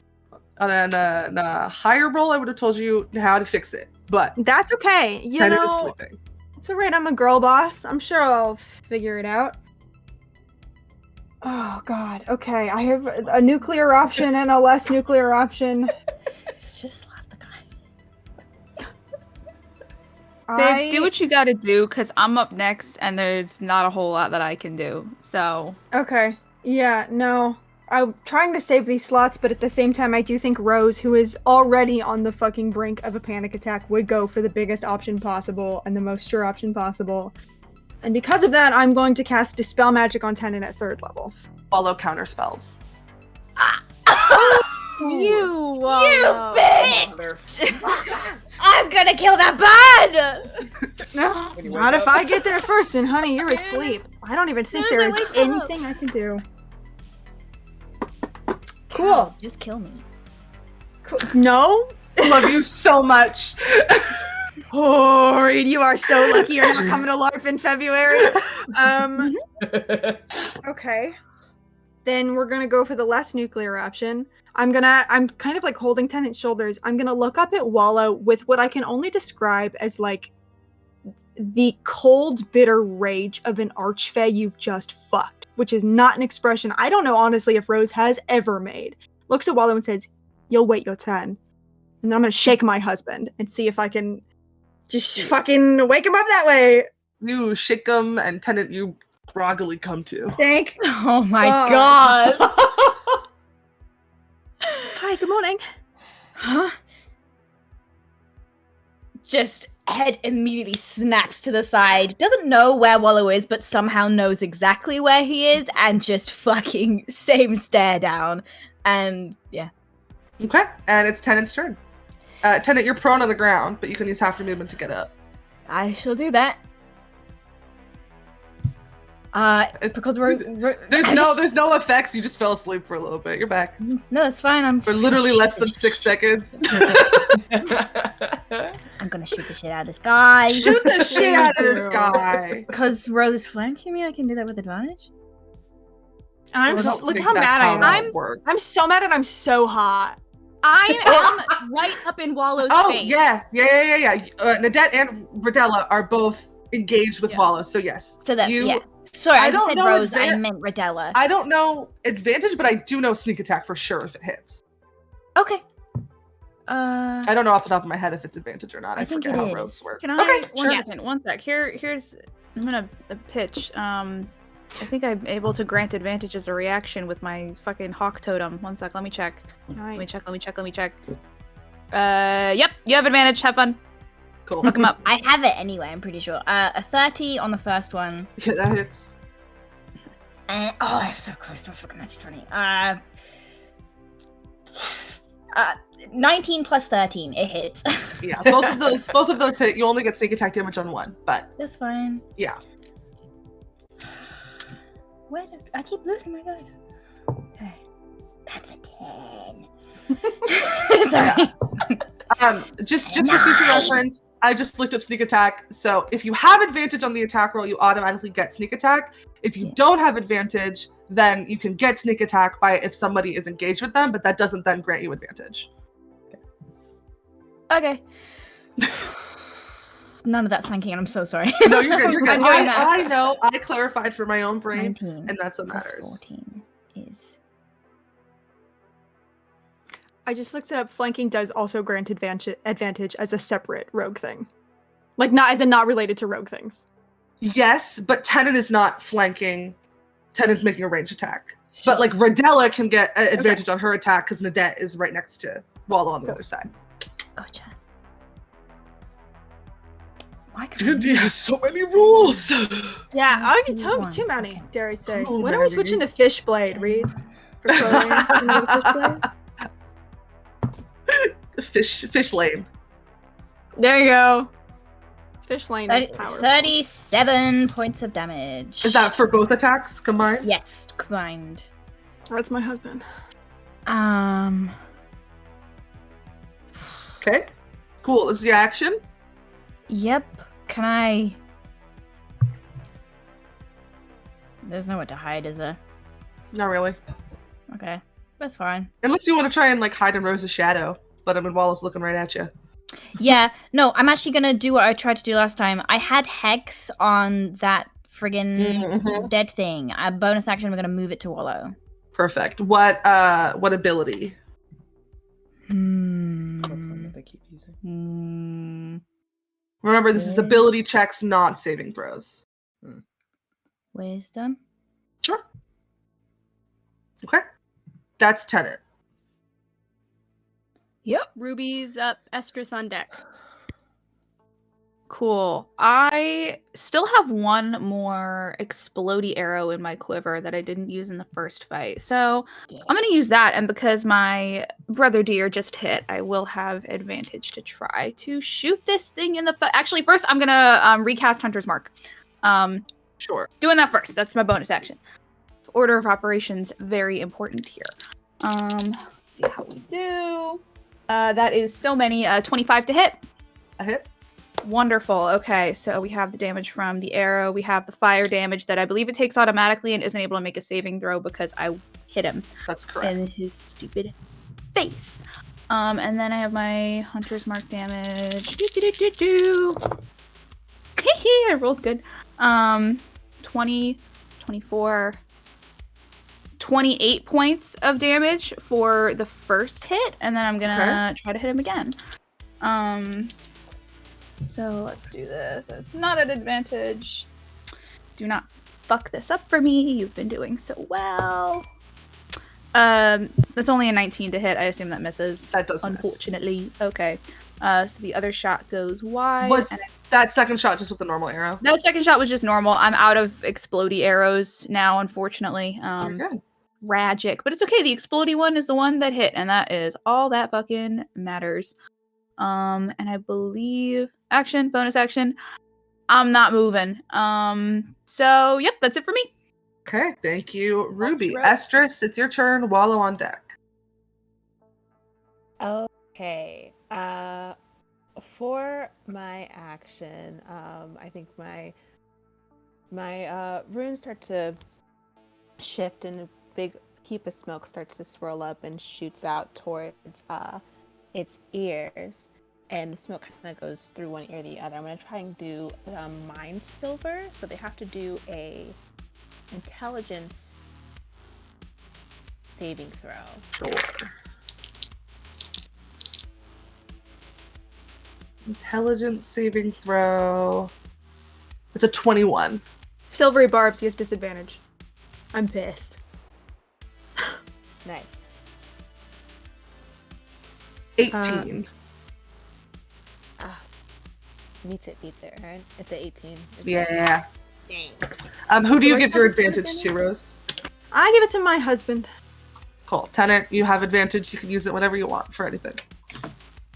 So yeah, he does make that save. Okay. And then for my bonus, can I do bonus action healing word towards Riddle? Sure. That's what I'm gonna do. Yeah, go ahead and roll that healing.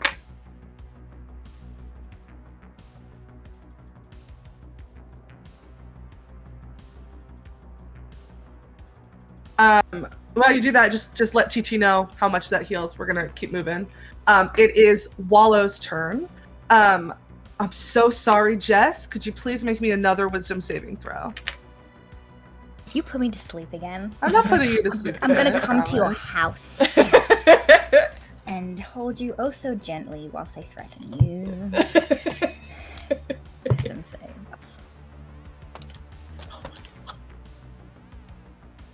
It's a 2 on the dice, so I'm not even gonna bother trying to fucking. Can I? Oh wait, I have advantage. You do. Nice. I'm gonna roll it again. That's a fucking 5.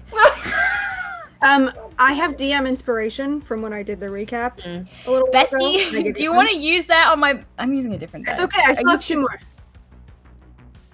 Babe, I need It's you. an 18. It's an 18. What it's is an the 18 total? Total 22. Okay.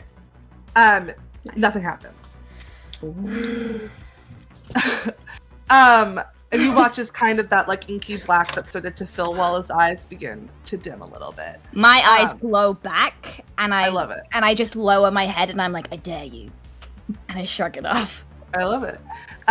Wallow is then going to look down at Nadette. Oh god. 2 claws. Gonna go in. So the first hit is a natural 20. Yeah, that'll hit. The second hit is a 31. Yeah, that'll hit. Okay. I'm gonna uncanny dodge the second one. Not the natural 20? Oh, duh. Fucking duh. Yeah. God damn. It's gonna be a baller move. Never say I've never done anything. Never say I don't do anything for you. Yeah, no, that was good. So that's going to be 25 piercing damage on the first one, which is going to be halved to 12. And Second, I have resist. So, Rodella, you also take 12. Yeah. Second is... Oh no, you take 6. Rodella takes 6. Yes, I take halved again. Mm-hmm. Second hit does...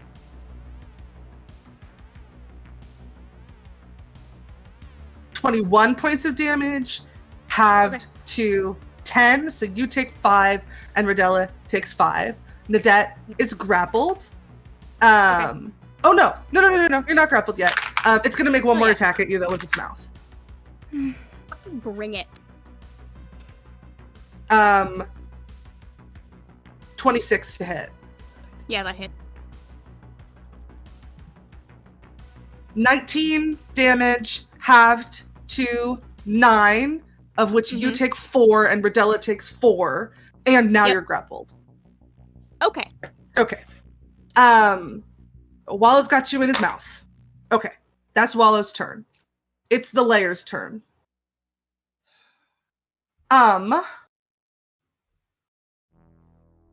Stress.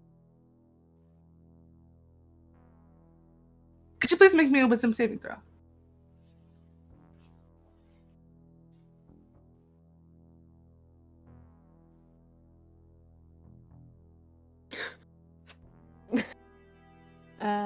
Right. She got a 16. A 16. You begin to hear these whispers in your brain. I haven't met you before. I like you. Stay. And you feel yourself rooted to the ground. And you can't move. Oh, Okay. Who's up next? Me. Nadette. And I believe Rodella is on deck. Yes, I think Sam might do something, but I will let you know. Okay, Nadette just got walloped. And you are in the creature's mouth and grappled. I'm in the creature's mouth and grappled. So Nadette has been through it the past couple days, and recently has come to learn that trickery and magic is all fun and good, but sometimes you just need to punch somebody. So as my bonus action, I would like to rage. Nadette just fucking hulks out at this thing. I feel like, I know I don't actually grow, but I feel like Nadette always wears some tight ass shirts. I feel like definitely something rips.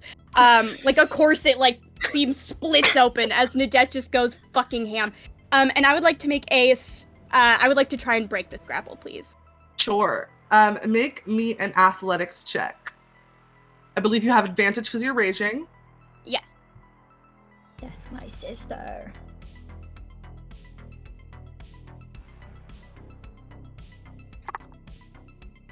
Okay, that's a dirty 20. Yes, you can wriggle out of this creature's mouth. That was your action, though. Yes. Hell fucking yes. Okay. The angriest tiefling plops on the ground. I'm just gonna give a double bird, and then I'm gonna pull out my sword that I never fucking use, and I'm gonna stay ready. If I could, can Sam, Angel Sam, the sweetest human being on this planet, seeing things go down, cannot do magic, cannot fight. Can Sam, run over and, tie off somebody's wound? Just do a quick medicine check on somebody with their, Sure. rip up their shirt? Hell yeah. On who? I'll have the, Rodella, please. Okay, that is... Sam is 60 feet away. Oh, fuck. Yeah. Okay, who's closest to Sam, then? Everybody else. Alright, I'll have, run up to Tenant. Cool. Sam's gonna make a medicine check. With a 19, that's gonna do it. Nice, That's Sam. my Come on, babe. girlfriend. I haven't taken any damage this fight. This though. session, yeah, but you're also No, I know that, but I'm like not visibly injured, yeah. so I don't know what she's gonna do. 5 points of health back. Fine, I'll take it. Okay. Sam, what the fuck are you doing? I don't know. You look like you just fell asleep, and I wanted to make sure you didn't hurt your head. And, Yeah, okay, I feel rejuvenated. Get out of here. Okay, I'll get back up now. Perfect. So that's Nadette and Sam. Rodella is up. Riva on deck. Okay. Okay, I think Rodella, having just watched this thing put her baby in its mouth, is this close to snapping and just pulls out the great axe and just attacks. Go to town. You have advantage because I'm right You there. do. Yes.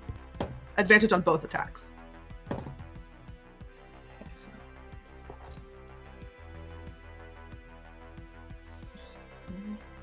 What are you using? Your great sword or great axe? Okay, so that's 28. That hit. And then Sorry, carry on. I didn't. and then a 21. That also hit. Oh wait, no. 21 doesn't hit. Okay. First one hits though. I just went into autopilot. You're good. Nice. And then while I'm attacking, a bonus action is Thunder Smite, right? Yeah. That's Okay. an on-hit ability. Yep. All right, so I'm going to Thunder Smite. Do I have to make anything? Let's see. It's a Strength 17. Strength saving throw. You got it. Yep. 1,000,000.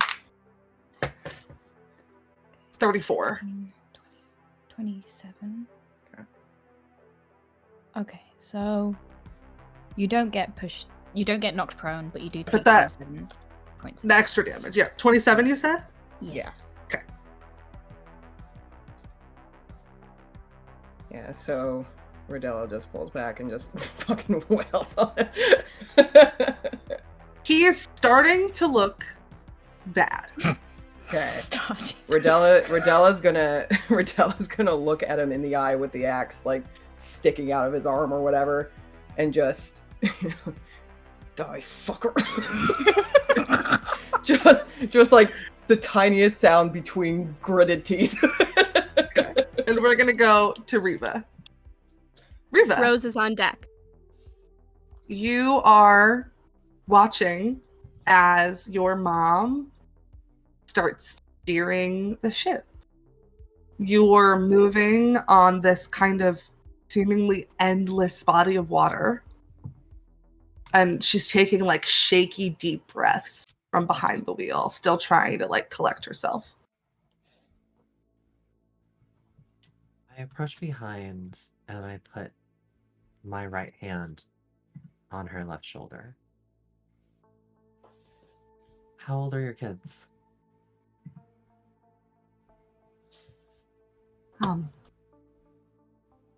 The youngest is just born, actually. Pretty exciting. Well, congratulations. They're so cute when they're that age. Thank you. Have you ever thought about what it'd be like when they grow up? All the time.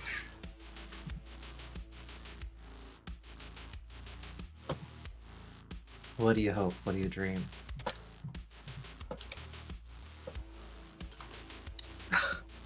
I want them to be bright. I want them to be clever. I want them to be strong. I want them to be brave. I want them to be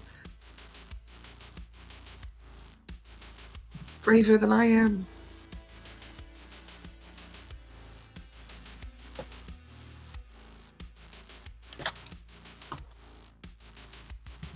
feel the same about mine. You have kids? 3, but they're older now. Mhm. And I actually just became a grandparent. Not just, wow. but relatively soon. Congratulations. Have you ever thought about becoming a grandparent? What it'd be like? It feels far down the line for me, but sometimes. Do you imagine what you would share with them? Your grandkids? Your great-grandkids? I don't think I let myself get that far, to be quite honest with you. I know, it's sometimes hard to dream.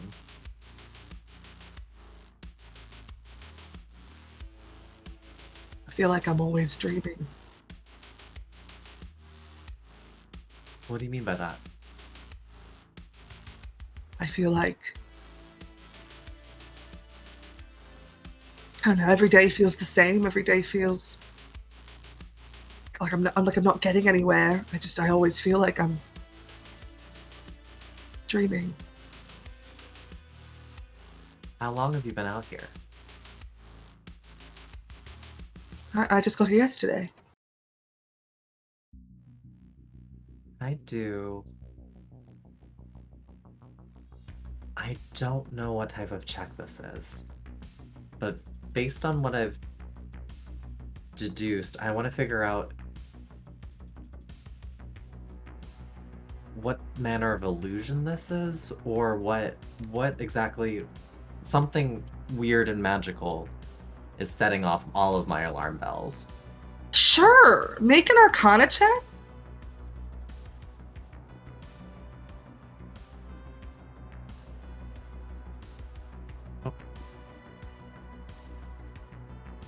I'm going to do this at disadvantage, so let me roll this again. So that's going to be a 19. A 19. You look around. Your mom feels real. But as you kind of take the other hand that's not on your mom's shoulder and touch the railing of this ship, your hand goes right through. You look around. You can recognize that the sun is not moving in the way that the sun normally does. The waves are not moving in the way that they normally do. It's as if the background is on repeat, on a loop. Like it's playing over and over and over again. Like it goes for a minute or two and then it starts over.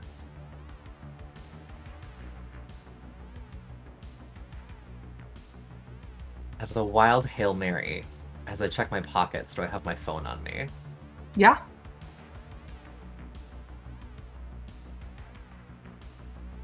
I'm gonna... Let me send a message. Sure. And I want to send it... You know, I'm like... I guess the last text I sent was to Tennant.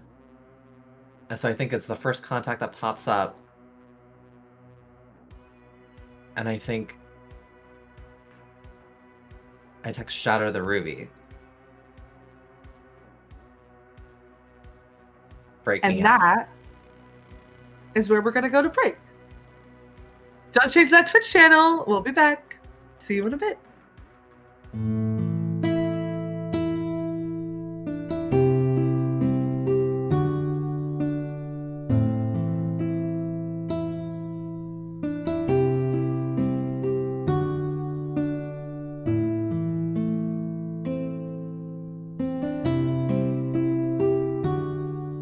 Hello, everybody, and welcome back. I hope that you were able to get a drink, get a snack, go to the bathroom, do all your break things, because we are going to jump right back into initiative. It's Rose's turn. Someone tell me, when is it my turn? And Tennant's on the It scares me every time.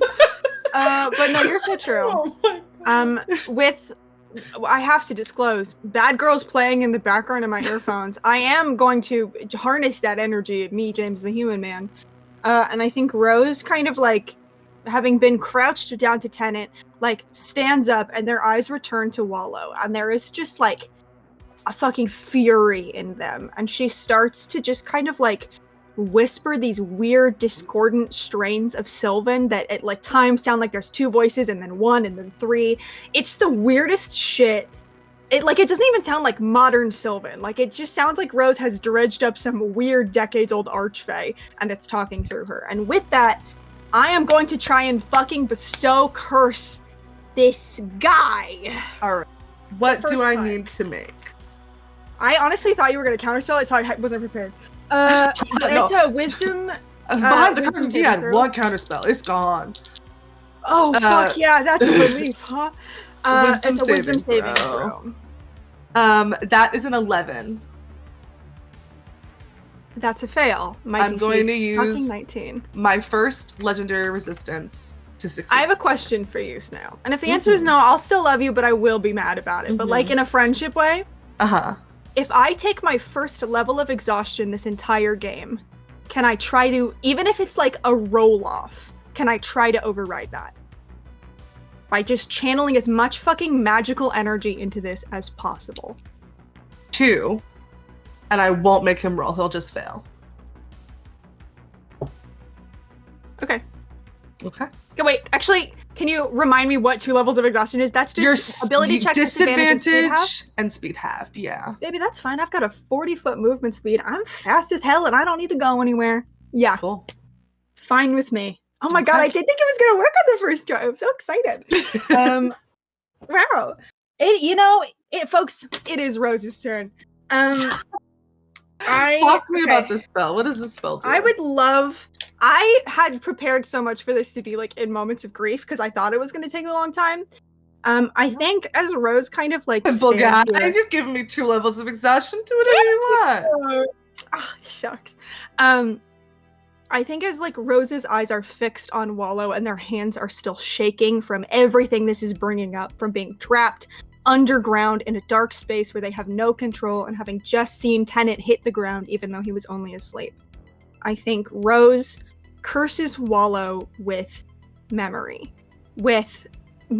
of this family and this home, of sitting at the dinner table with Rodella and hearing her laugh and the warmth of it, of just being in the same space with it, of Riva across a teapot with her kind of like scheming with that twinkle in her eye and what it feels like to have approval in their eye, of laughing with Estrus in Sloane's home as they garden, with Nadette kind of trying desperately to teach Rose how to play chess and it going so fucking bad, of sitting on the edge of a tree line with Ruby and watching baby birds try to fly, and so fucking many with Tennant, with coming here for the first time and the fact that it didn't matter that Rose had never been here because she was home because he was here, of having kids with him, of watching those kids talk and walk and have them start to call this home.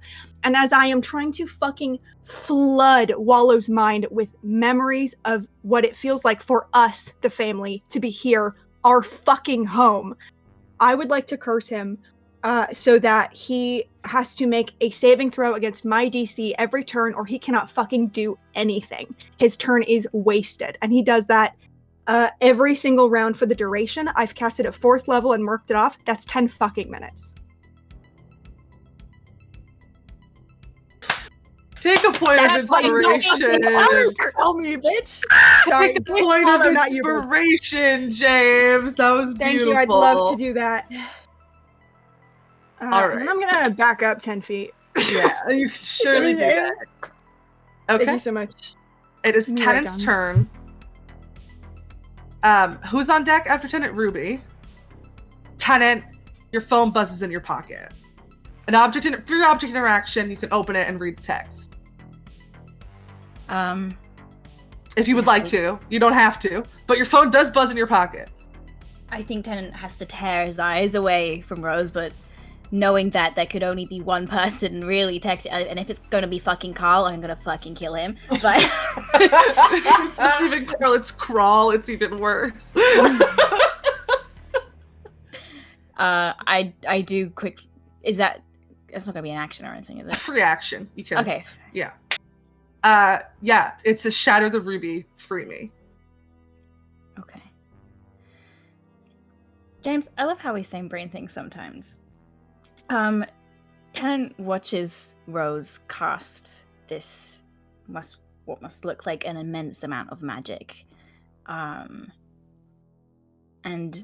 watches it settle into Wallow, and will raise his pistol and look Wallow, try and like get Wallow to look him in the eye. How does it feel to know that no matter how many birds you collect, no matter how many family homes you reside in the walls of, no matter how desperately you try to build one for your own, you will never have a family. You will never have this.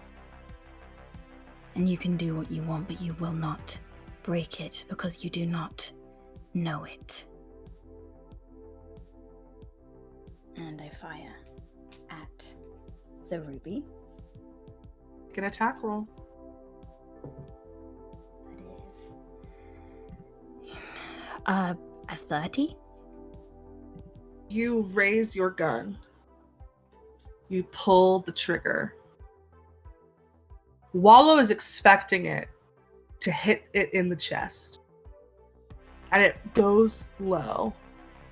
And it shatters the ruby that's in the frame of this throne. And appearing on the ground is Riva Crowcolt and Ruby Crowcolt, nee Davies. Oh my god. As we appear, I dust off my jacket, Mm-hmm. and then I look over to Ruby. I look over to Rodella. My love, meet my mother. Kids, meet your grandmother.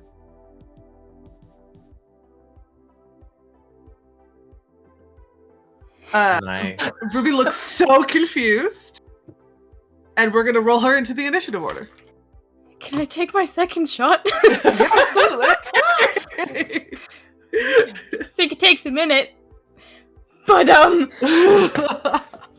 that's a natural fucking 20. Oh my Yes, god! Yeah. Holy shit. Yeah, and you can get sneak attack on this. Sometimes all you need is a little snack, folks, and the whole thing turns around. What am I doing? Okay. Okay. I have a crush on everyone here. 6. Oh, and this is gonna deal additional. You double that additional damage as well. The lucky shot. Oh, okay. Ah! Okay. This is gonna be math, and I'm shaking. I love to make a guy and watch my friends obliterate the shit out of him. So, Fucking tweet. 13. 20.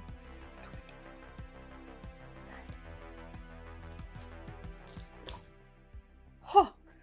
40. Plus 18. The math be mathing. And then... Oh no, I don't have any triangles. Give me a triangle. Give me a triangle stat!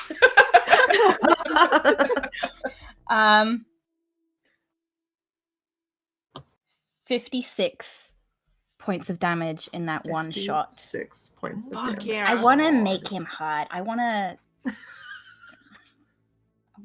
give him a big old boo-boo. Will say, because that speech was great, and that hit was a natural 20, and I'm constantly impressed by the level of depth that my friends go into in combat. Jess. Yeah. You have caused Wallow to bleed. Yeah. Red blood trickling down the wing. Every single attack against him from this point forward will do an extra 1d6 of damage, as you have left a lasting wound on Wallow. Yes. Nice. And then, as my bonus action, I love you so much. Tell me what you're doing for your bonus action. For my bonus action, I speak in Crow's Cant to my family, and I go, everyone close your eyes. I reach inside a pocket, and I pull out a little parcel of gunpowder, and I go, Ruby, throw it into the air. And as my reaction, I fucking fire. Incredible. Make a hit. That is... Fuck it, it's so many. 22 Okay. to hit. So you throw it to Wallow. Wallow's gonna make a Constitution saving throw.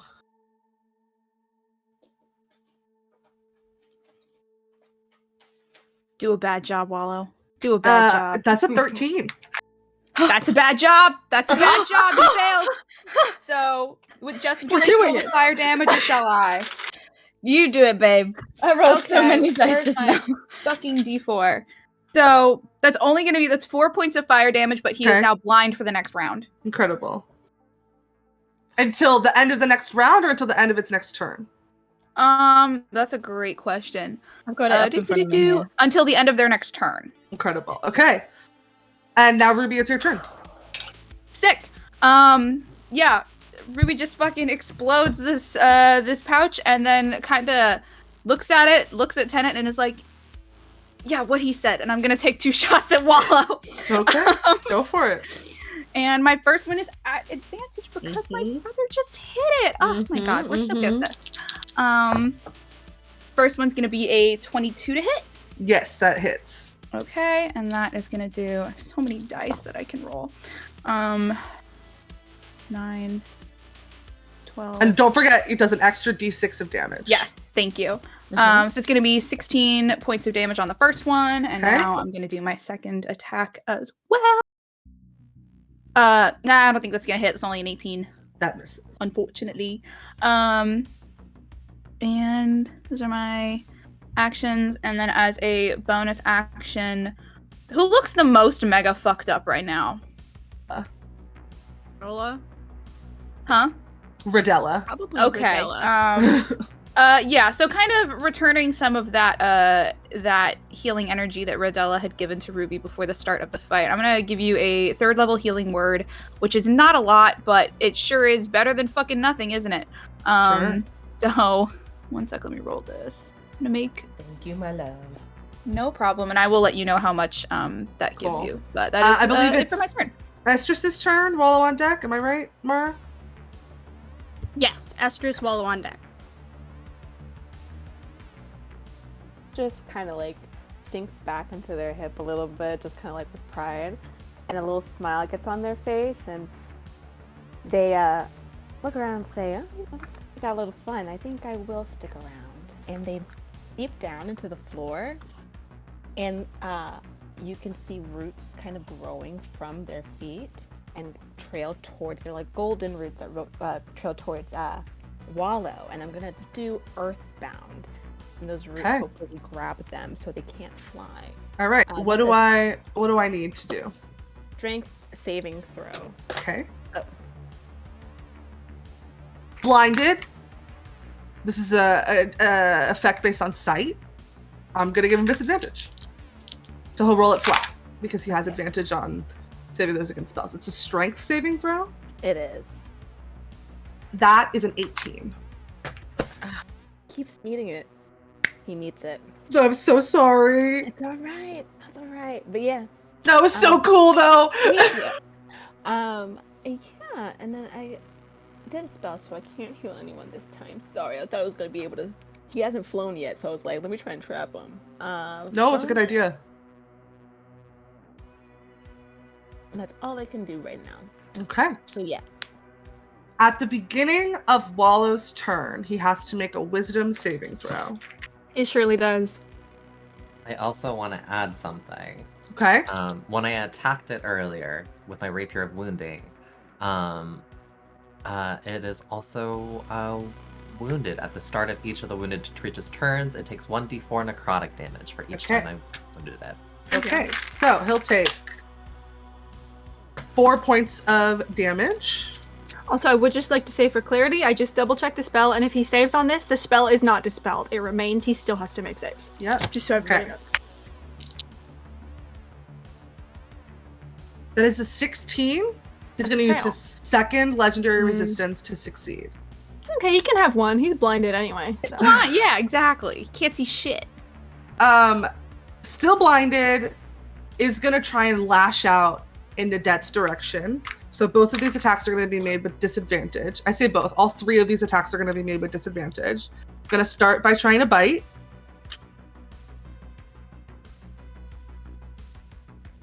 A natural 1. That's a miss. 2 claw attacks. Okay. A 24.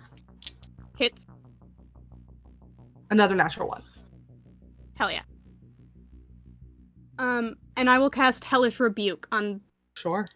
that attack. That's 12 points of slashing damage. I'm going to make a dex save. Have to 6 for me. Yeah, and 6 for Adela, you Rodella. take 6. Dex save is a 9. No, 14. Yeah, that's gonna miss. Cool. So full damage. Yeah. So 3d10.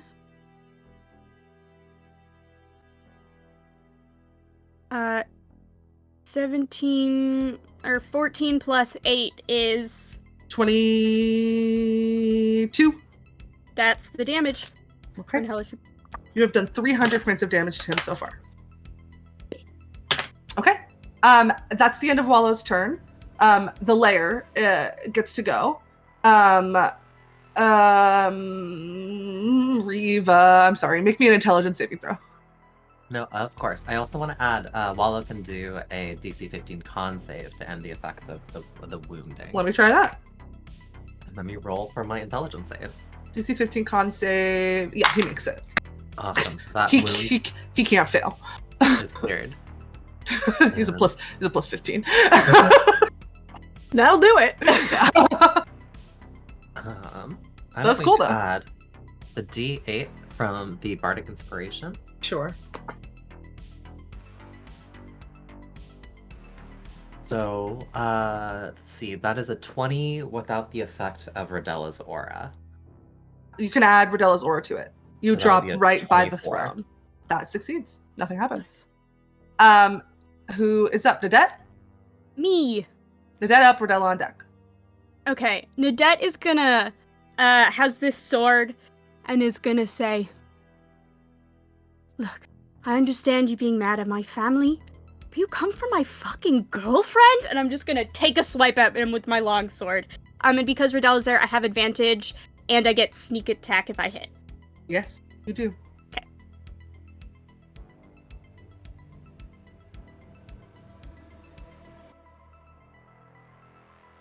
Natural 20! Holy shit! That's the power of gay! Oh my gosh. So, do I take full on the sneak attack? Or do I roll What? that? With Both. sneak attack. How does that work with advantage? Okay. So let's say you have 3d6. It's 3d6 plus 18. 3d6 plus 18. Okay. And then it's 11 because it's a d10 plus 1. The shots, then it's 11. It's Plus- just 10. It's 10. If the plus 10. 1 is your modifier, that doesn't get doubled. Yep. So 10 plus 10. Double zero on that d10. Okay. So we're at 20. Uh-huh. 21 with the modifier. Uh-huh. And then do your sneak Plus attack. 18. Is for it the is it sneak attack. 3d6? I just made that up. 3d6. It is 3d6. Oh, okay. So 21 becomes 39, and then roll your 3d6. I dropped one. Let me re-roll it.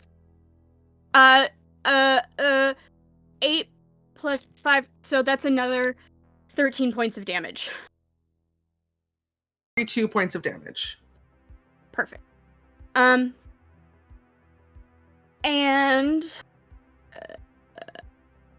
can I do anything with bonus action? Well, raging. Let me see. Absolutely bonkers. Cool.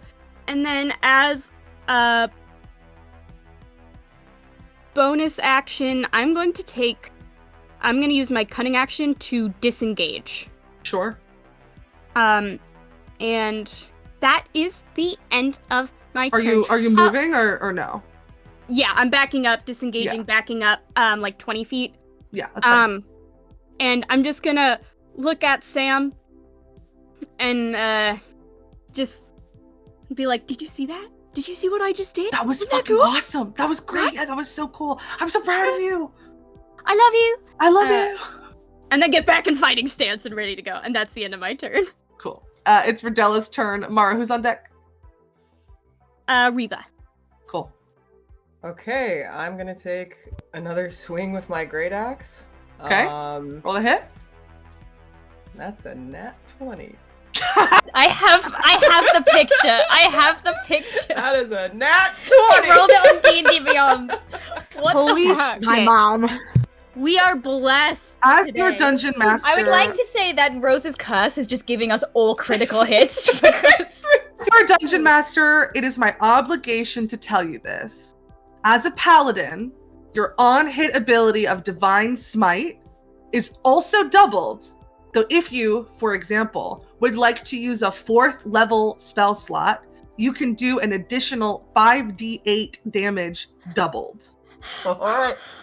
Well. how are we even gonna do that, man? Okay, I was like, okay. You can just Okay, so the 5d8 is automatically 40. Then roll another 5d8. You're doing a great job, TT. You're gonna kiss his Okay. ass. I'm so proud of you. Hardest part of this combat is doing all the fucking math. Hardest part. Yeah. right. Literally. Why don't you work out that math? I will do. I swear to 5d8 God, I for have you. dyscalculia. So Okay, so then you need to roll your damage for your great axe, Which is 16. which is 16 plus 12. So that is 28. 30. 16 plus 12 is 28. It is. You're right. Yeah. So 28 plus the 40 from the Divine Smite, we're at 68. So close. Points of damage. Plus, what'd you roll for the 5d8? 25. 25. 68 plus 25 is 93. Plus 1d6 of damage for the wound that Tenant did. And that is doubled. So That's a 6. plus 6 plus 6. 105 points of damage. Wallow had 104 hit points left. Shut up! Would you No like way! to kill him? Shut the fuck up! Holy Okay. shit. I shit think you I'm not. sorry. I shit you. I did not make that up. Holy 104 hit points left. Okay. Okay, so I think Rodella is standing here in this room with the family that she raised and watching all of these children just fucking wreck Wallow shit. Was stressing about Riva. Riva's back. Ruby's back. And I don't think that like Rodella can like take in anything else and is just like, this guy's a fucking inconvenience. I need to get back to my family, and just runs up and just we're not going anywhere. Ah! You cleave your great axe into this monster. Sorry, I'm being asked for my receipts. My literal receipt. So I'm sending a picture of my Domino's receipt in the chat. You cleave into this monster, this giant towering mass of darkness, of hatred for your family. And when you cleave into it, it disappears into a puff of shadow, smoke, and a pile of feathers. And we are out of initiative. I think Rodella hits the ground and like kind of slowly straightens up and kind of shakes out the prosthetic leg and uses the axe to kind of like move the feathers around and check and see if anything's left. Yeah, just a bunch of feathers. Okay. And then turns slowly back to Riva, and Ruby walks over and stands across from their mother-in-law and holds out a hand. I think Nice Reba, I like take your arm as well. And I look over. I would like to formally introduce myself. I am Reba Crowcolt, wife of Rodella Crowcolt, mother, proud mother of tenant Ruby Nedette Crowcolt, and proud mother-in-law of lovely Rose. And I gesture. And I also gesture to introduce like the entire family. Ruby is shaking. Can I walk up to Ruby and is it okay Which if I one? Just, like, Ruby Davies. Can I cast if you like motherfuckers start calling me Junior, I'm gonna flip that shit. quick to double check before I do this. Calm Emotion is A-okay as a spell to use or no? On our safety list. All good? Okay, beautiful. I'm just gonna because it's to an NPC, you're good. Okay, perfect. Thank you so much. Mhm. I'm gonna cast just Calm Emotion on Ruby Davies so that she can like get her thoughts in order because this is obviously such a wild fucking thing. Can make a charisma saving throw if she would like to. She's not gonna. She'll fail voluntarily.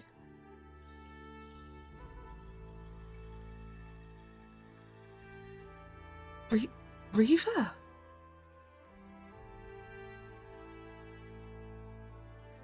We have a lot to talk about. Where's Lawrence? Oh, fucking hell. Said, again, we have a lot to talk about.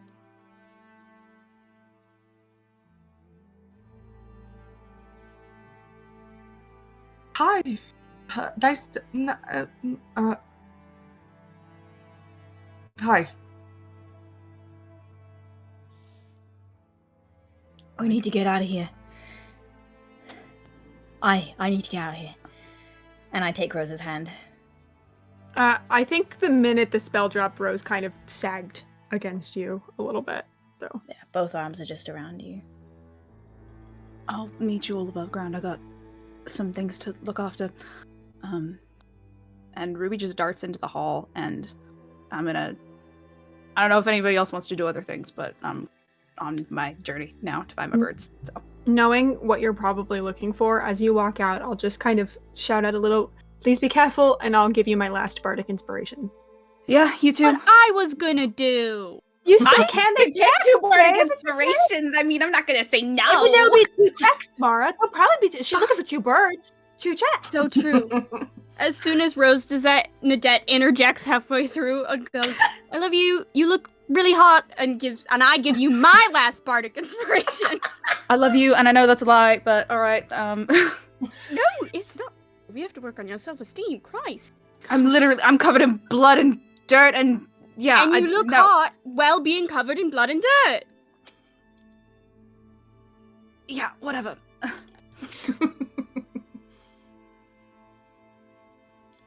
I think Rodella, seeing the look on her son's face, kind of gently cups Reva's elbow and gestures to the door and starts guiding everyone out.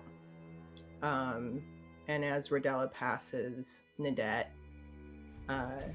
Rodella's gonna lean over slightly and just say, "You proved yourself." Fucking no. So please drop the bond before I accidentally, stub my toe and knock you out or something. As soon as we're out of here, and walks out. Ruby Senior. I didn't think about this when I had this idea. I didn't think about how this might get a little confusing. Do big Ruby and little Ruby. Shut the fuck up right now, Jim. Little Leave the baby pod. Perfect. Ruby. Done. Absolutely not. Bang the gravel. Ruby Senior stumbles her way after Riva and Rodella. I think What about Bernadette? Oh my god. we'll talk more. First, let me make sure the kids are okay. Let me thank Astris as well. Let me look over and give you a wink. And we'll chat. We have much to catch up on. Because you've been gone for more than a day. As you've probably surmised by now. You at your mother. You are twice her age.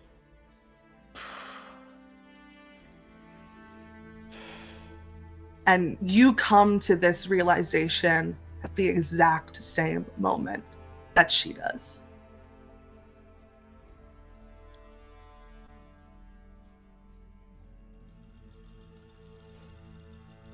Her face falls.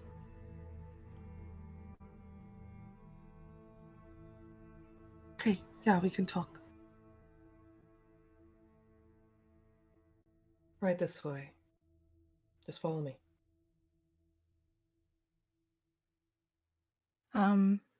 Just as are we going out via the hole or via the staircase that we came through? Mm-hmm.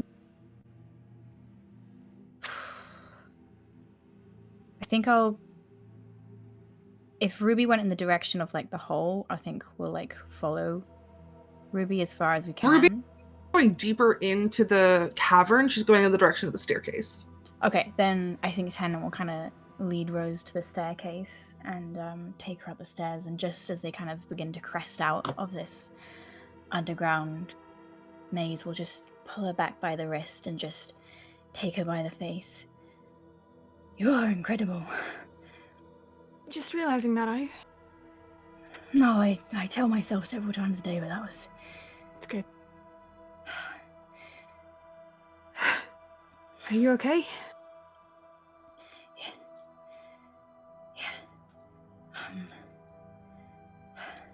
I love you so much.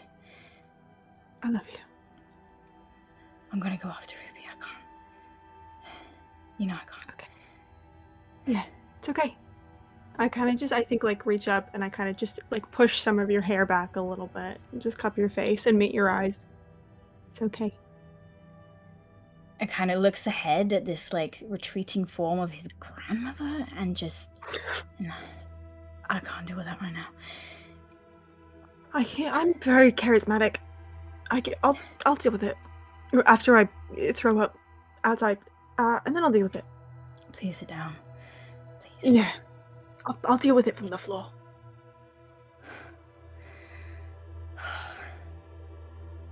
We'll just smooth his hands over your waist and like kiss you very soundly. I will be back. Yeah. And Good. disappears into the darkness after his sister. I will keep making my way out. Ruby, Yeah. where are you going? I'm immediately looking around. I know that you said before that we saw like there were all the birds flying around. I'm looking for... I haven't seen that. Oh, I have. Okay. But in this hallway or like in the surrounding, just from a quick glance around, can I see any other birds that are here that are like real birds? You look around, and from what Rose described, there were birds in the cage with Sam. Okay. You know that there were birds kind of patrolling the hallways as you came in. Okay. Everything's empty. And there are single feathers dusting the hallways. Right. Then I will... First of all, I'll try to just like let out a loud whistle that I'm sure I've, done a million times with them. That means like, where are you? Essentially, or like sound off. Sorry. What? Where Hello? are you? got cut off, so I just heard, I'm sorry. And I was like, for what? But yeah, I just let out this like loud. At this point, I'm not. All these things have disappeared, so I'm not super concerned. You So let just out a loud, whistle, ear-splitting and whistle, sure yeah. enough, coming right in front of you is your brother. I think that it rounds the corner just as you whistle, so he gets like an earphone and goes, oh, fucking hell, I'm here. I wasn't Oh. calling for you. No, yeah, birds, yeah. All right. Do I hear any response from them? No. All right. All right. Where do we start looking? I don't know. I'm gonna see if I can sniff them out. And this is what I saved my second wild shape for. I'm gonna wild shape into a fox and try to smell for them and track them Sure. best Make can. a perception check? Okay. I couldn't decide between perception and investigation. That's okay. I rolled so fucking good is the thing. What do I add to 23. 23. You start sniffing around. And you are pixelated for me. Now you're not. Okay. You start sniffing around, and your nose kind of leads you in the direction of some sort of like meeting room. There's like bird-sized tables and like plates full of like crumbs, and you get the sense that it's some sort of like break room. And again, just like a bunch of feathers kind of dotting the place. However, there's some portraits on the wall. And as you sniff, one of these portraits smells a lot like Ellen Twell. I immediately I drop the wild shape and I come back to myself. And at this point, like, Ruby usually does everything very controlled, is usually trying to be very careful about these kinds of things. Is like a fucking wild animal and just tries to rip it off the wall. And if it doesn't come off, like, is starting to try to like rip through the canvas with her hands. So this shows two birds sitting on a pile of like breadcrumbs and like shiny things, gems and jewelry.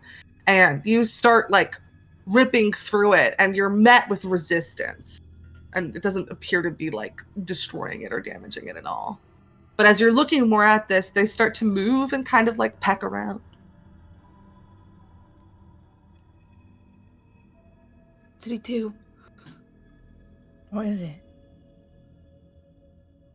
I don't know. He said that they were gone. I don't know, gone where or what this is.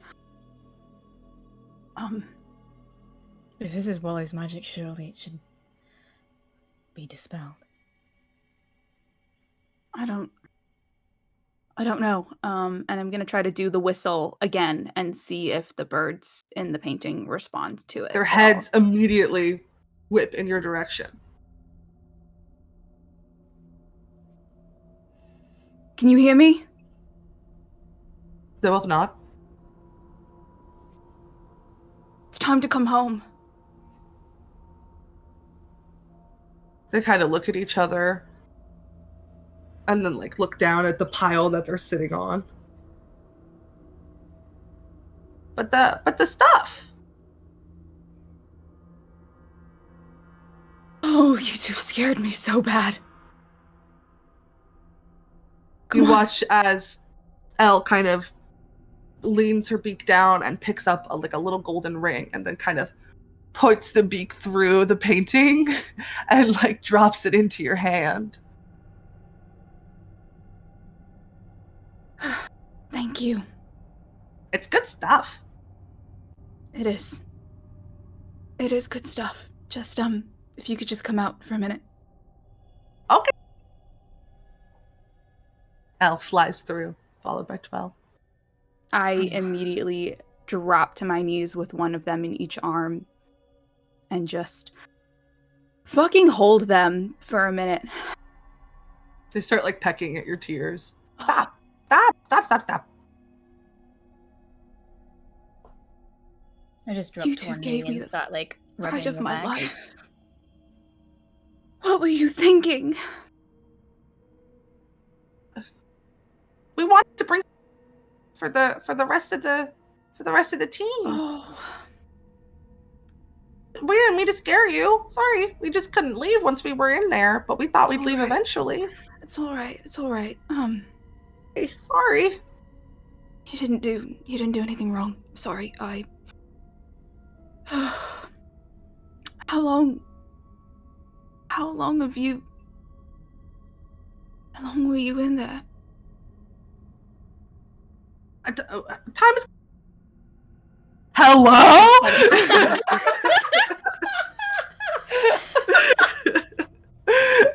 Time is kind of a foreign concept when you're stuck in like a dark void with just like a pile of stuff. I don't really know. Fair. The bread was really good though.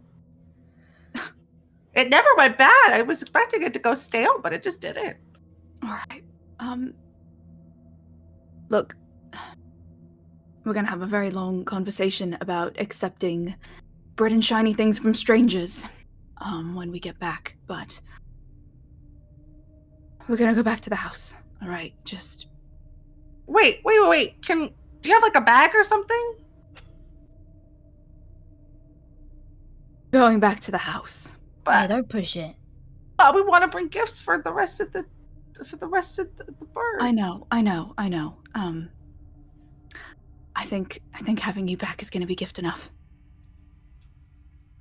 Well, why not? You cut out halfway through that sentence. I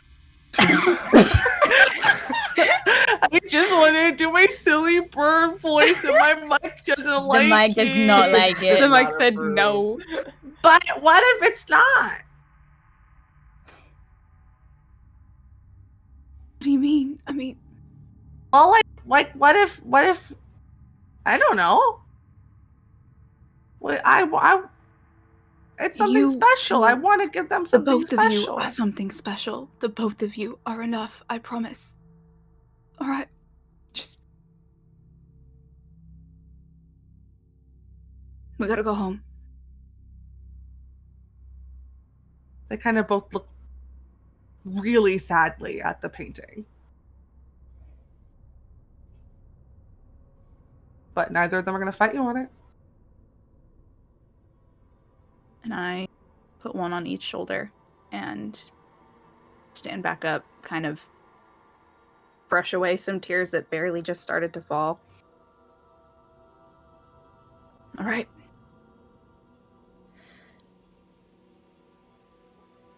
Hey, come here. I'm fine. Come here. I'm fine. We're just like, in like almost a maternal way, just kind of like brush back your hair, run like a hand, at the back of a hand down your face, and be like, 6 feet underground is about the only place you're gonna get in private to cry. So come here. And we'll just like pull her in to his You can chest. say anything, I'll fucking kill you in your sleep and you're not even gonna see me come in. Just starts fucking crying. And we'll just stand there with her as long as she needs to cry it out. It's a while. It's a while. At one point, you do catch one of the birds trying to sneak another piece of bread from the painting. I have so much bread at home. And we'll let you. Turkish delight. Literally. Fucking literally. We'll let you finish up there. We'll head back with Nadette and Sam and Estrus and Riva and Rodella and Ruby Senior and Rose, who are all heading out of the pit.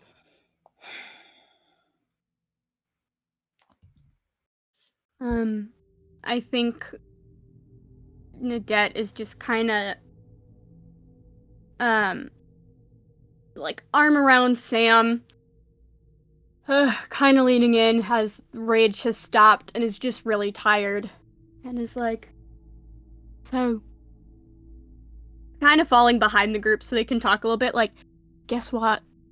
That random woman who just showed up? That's my grandma. We thought she's been dead for like 30 fucking years. She's just here. She doesn't So- look like a grandmother. Yeah, well, What? magic, I guess. I know. But like, honestly, that's good, because now you really are meeting the whole family, even family I didn't know I had. This has been the weirdest day of my entire existence, and I wouldn't have it any other way. even if it's, probably won't have tea time today anymore, but we'll get there. You can meet him properly. We can pretend it's the first time. Also, I think my family blew up your husband's boat. Yeah. So... It's fine. I'm sure he doesn't think it's them. Yeah, right. I mean, they wouldn't be stupid enough to leave a note, right? No, I trust them. No. Yeah, it's probably fine. Yeah. Give her a little smooch on the cheek and follow out the rest of the crew.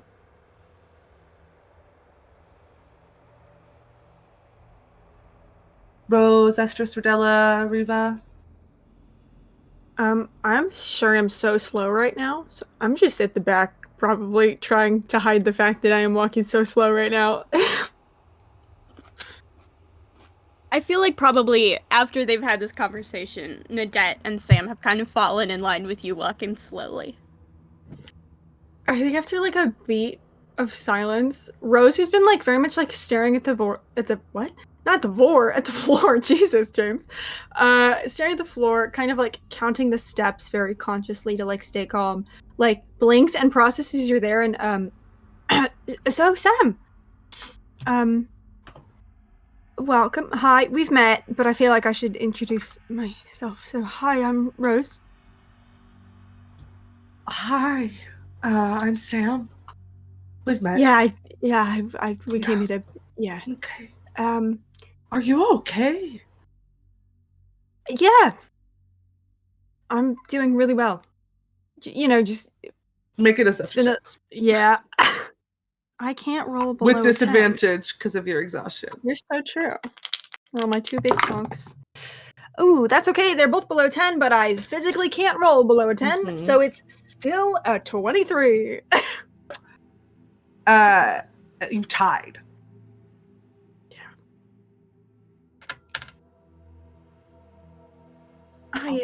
We can sit down if you need to. Once we're out, I think being underground it doesn't bring back great Rose, memories. If you want, I could like bust out the muscles again and like just carry you out, like run really fast. I think that would be kind of bad. I just did like a really cool, very large bit of magic, and I do think getting bridal carried out by my younger sister-in-law. It's probably not. Also, I think if Tennant sees you carrying me out, he's gonna have a heart attack and think that something's happened to me. So, I'm just gonna take my time. I really enjoy the architecture in here. Sam just kind of offers you an arm. You don't have to take it. It doesn't really say anything, but we'll just offer it to you as you both are walking. I think I like meet eyes with her, and there's like a glimmer of. It's like a mixed feeling of I understand what it's like to be trying to garner attention from the family. Like I see and I hear and I understand you. And a little bit of pride, and then the former wins out, and Rose just kind of like very gently takes her hand. It's thank you. She looks back with like a look of genuine, like, this is not because I'm posturing. I'm worried about you. I honestly, Rose has a great insight. I don't think she clocks it. I think they are too fucking overwhelmed in this moment. I would say that most family meetings don't normally have this amount of chaos, but it's just kind of a different kind of chaos, usually, so. My life could use a little more chaos. Oh, I have great news for you. Welcome. You are going to have to tell me your cheese Danish recipe, by the way, because I've been trying and it just rambles on. They'll start all talking about baking, Yeah. Rose's been doing this for like a good 3 years now, so. Estrus, Rodella, Riva, Ruby, June, Senior are all kind of walking together. I think Rodella falls back a little bit to give Riva some space with Ruby Senior, just to allow them to have a moment together, and because Rodella's just a little bit overwhelmed and doesn't know quite how to behave, and is going to fall back with Estrus and just kind of comfortably walk at Estrus's side. I think this whole time, even from everybody collecting themselves from down underneath the ground, Estrus has kind of been watching Nadette and Sam interact and kind of reminiscing a little bit about like young love and basking in that, but also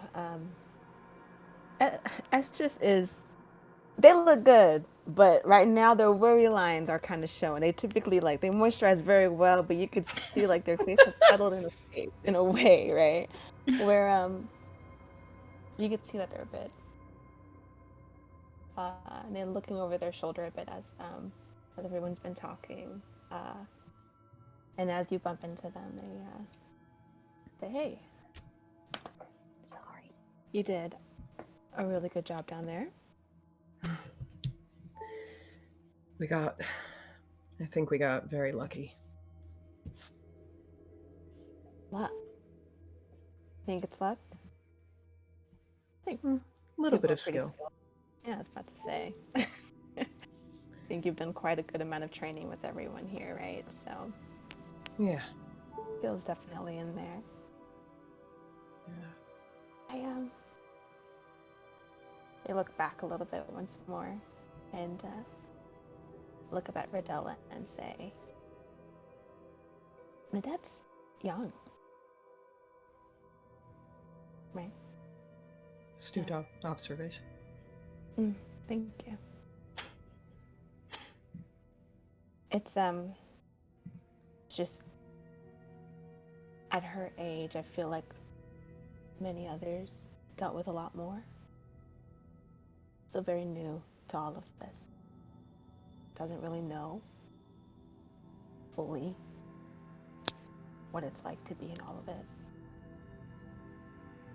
And it's bringing someone else in. I don't know. It's just a little scary to me. I'm not overstepping in any way, I hope. I'm just making an observation.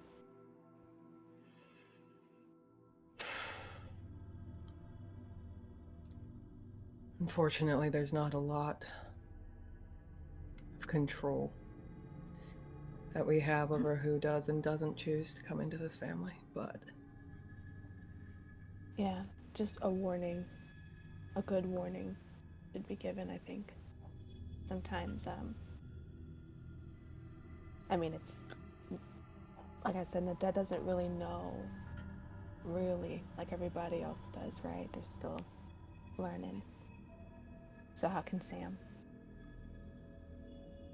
I think Rodella takes a minute, and I think over the years, Rodella has picked up on bits and pieces of Estrus feelings about being in the family and about being involved in the business, but has kind of steadily, not necessarily ignored, but kind of tried to smooth things over. And for a minute looks at Estrus and looks at the markings kind of covering Estrus's body and kind of coming up from under the shirt. And they're coming off of a high of success. They are coming off of having just dealt with the biggest threat they've had in 10 years. And so I guess Rodella's kind of wondering why now you'd be bringing that up. But yeah, looks at you and just says, is that, I don't,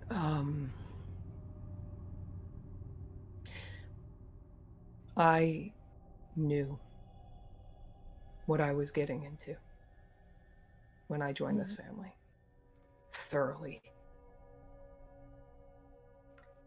I had a very complete understanding of where this road would lead and what kind of danger it entailed.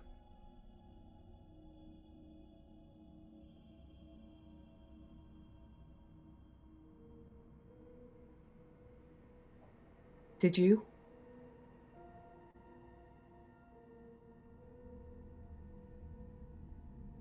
No.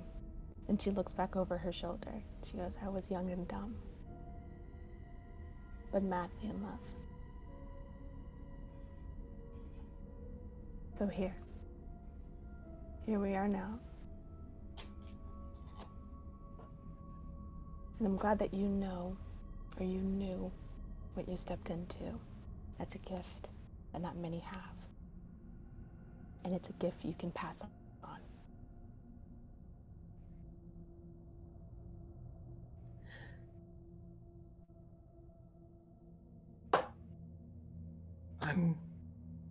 I'm sorry, Estrus. Estrus kind of winces at that and stands up a little straighter as they're walking.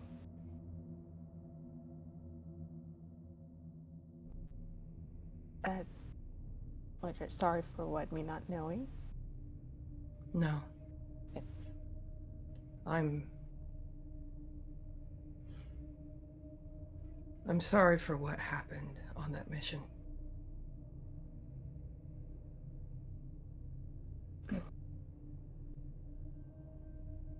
I think their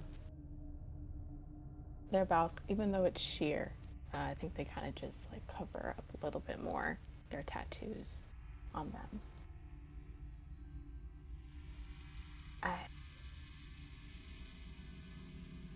They're also wondering why now that Adela's bringing it up. Not able to really say anything. I think they nod just once, but you can see the wheels are really just turning, and there's a lot that they're biting back just because they're used to biting back. But it's a lot more visible now that they are.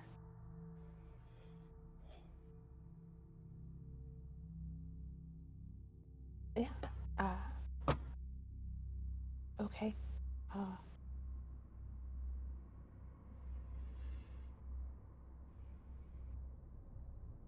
It happened, yeah? So, I'm sorry, Adela, that was just a lot. I'm not sure how to respond to you right now, to be honest. You don't have to. Okay. But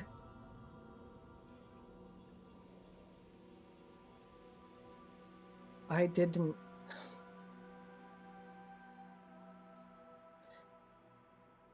Sometimes,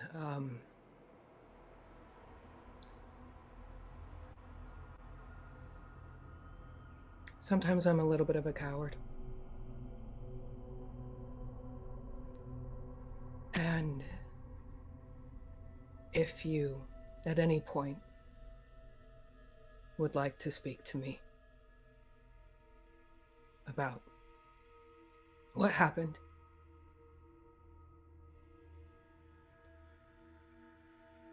no obligation, no pressure, but I would like to speak to you about it.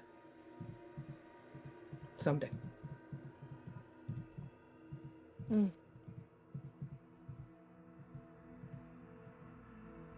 I'm sorry Noted. that it took me this long to say something, but you have always turned up. You have always been there for us.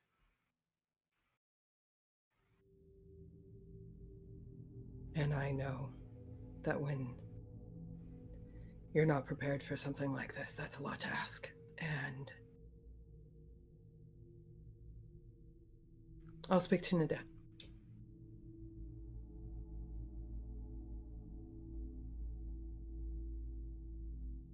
I think hearing the words, you have always turned up,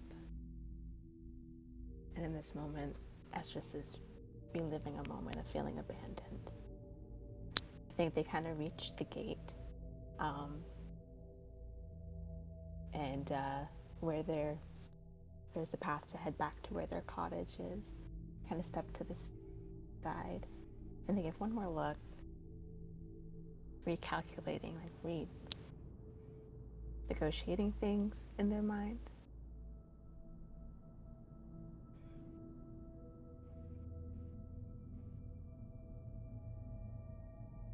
Show up. Because that is what family does. It's what you do.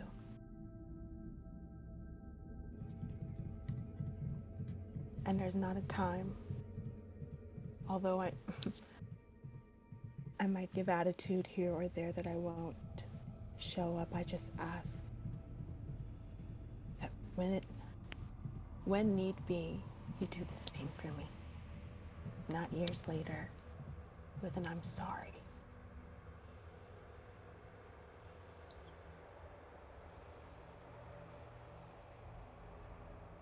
I think I'll talk to you when I'm a little bit when I'm feeling a little better, when I'm able to think a little clearer. I had a big day. You turn back toward the path towards your cottage, and Sloane is there. Hi. I think Press we meet. a gentle kiss to your forehead. Mm-hmm. Smooths your hair back. Let's go home. Oh, yes, please. They go ahead and they grab their hand and lead them through the garden, as they typically do. Kind of calls over their shoulder. Rose, my kids are taking care of the kids, but, whenever, just let us know. We can bring them back. Yeah, thank you. I'm actually gonna, as I see Estrus start to kind of walk off, I'm gonna speed up in heavy quotes, as much as I Say can. I'm helping you. I mean, I still have like a 20-foot movement speed, so I'm actually not terrible. We love monks. And when I get there, I think I'm actually just not gonna say anything. I'm just gonna throw my arms around you, Estrus, and hug you really tightly. The biggest hug back as well. And I'm just gonna whisper, "Thank you. Thank you for coming. Thank you for being here. Always. I'll always be there." Okay. I'll kind of pull back. Okay. Yeah, I'll do my best. Okay. Thank you. All right. I left more ginger tea on your counter, by the way. Thank you. It's been a lifesaver. Mm-hmm. Yeah. It gives you a wink. Kind of in the same way that they entered, they say goodbye to the family and wave, and big old gesture. They gotta make a little scene as they leave.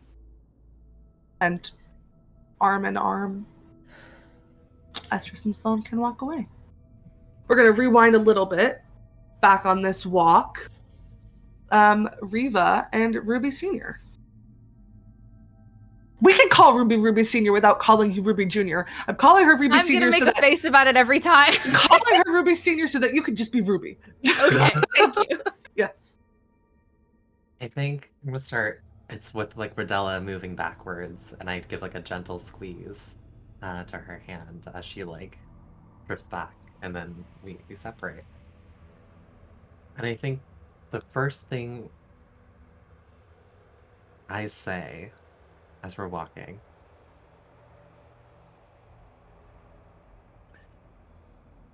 it's been 49 years.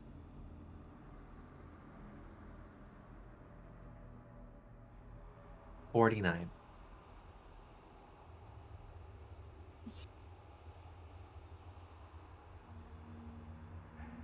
Not one night.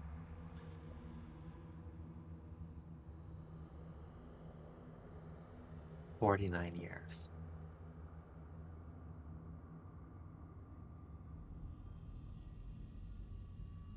Okay.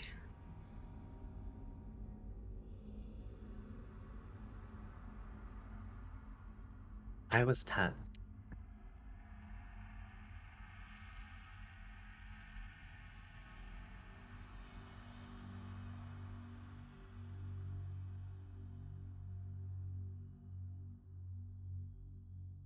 10 when? When you disappeared. They told me you had died in childbirth. Now you just told me you Who- just had a child. Today, who told you that?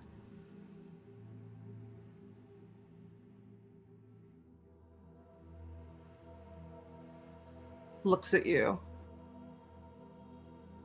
Wayland. Yeah. Yes. Him. You know what he said to me? You've just gone through a traumatic time, my love. Go. Take a vacation. We'll come back for you.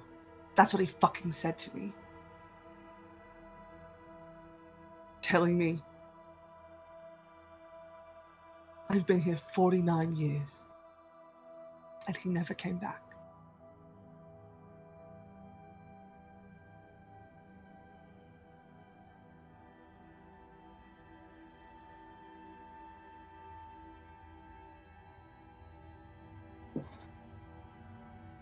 He's gone now.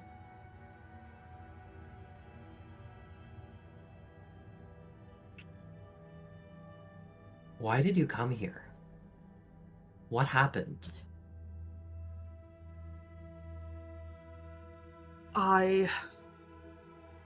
We lost your brother.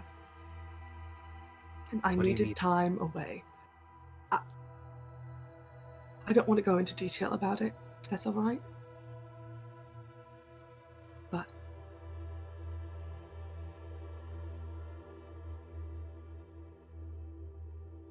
I needed time away.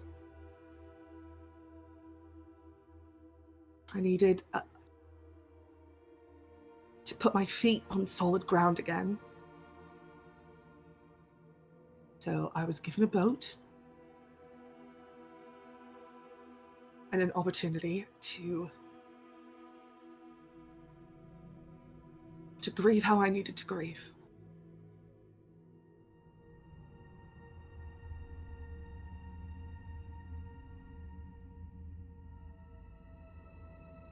He told me he would tell you where I went.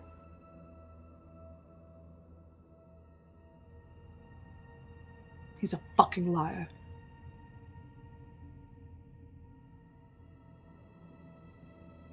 You can say that again. I will. He's a fucking liar.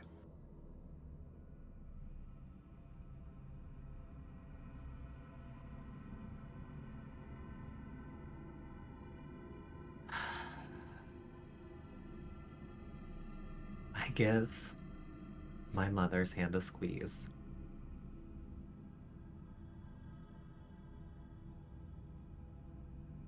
How did you end up in that gem?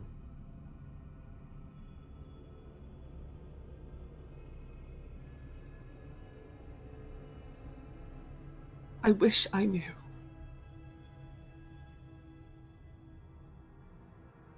But all I can remember is sailing.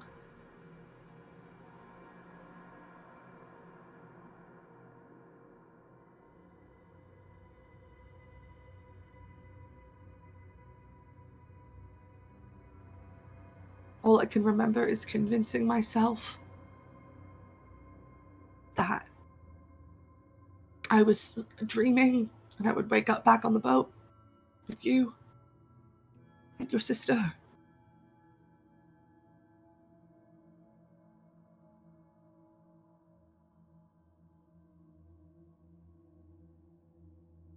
Big Riva pauses.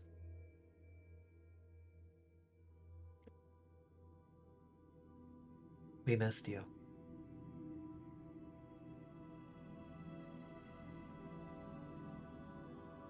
I can't believe you're all grown up and I missed it.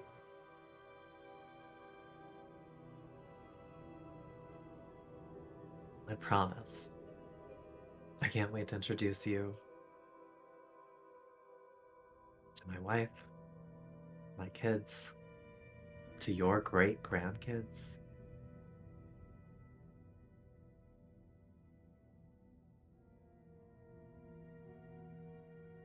I want you to know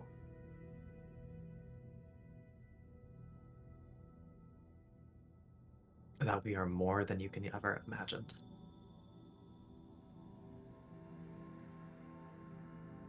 Squeezes your hand back.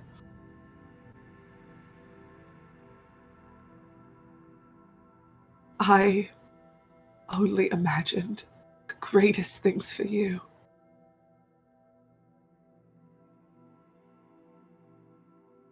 And I am so glad that you have found people who love you. That is all I wanted for you. Is for you to find people who love you the way that I do.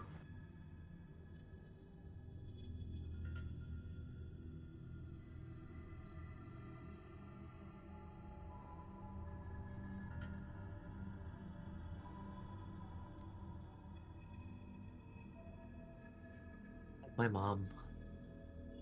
Yeah. Gives you just a big hug. Kind of rests her head on your shoulder.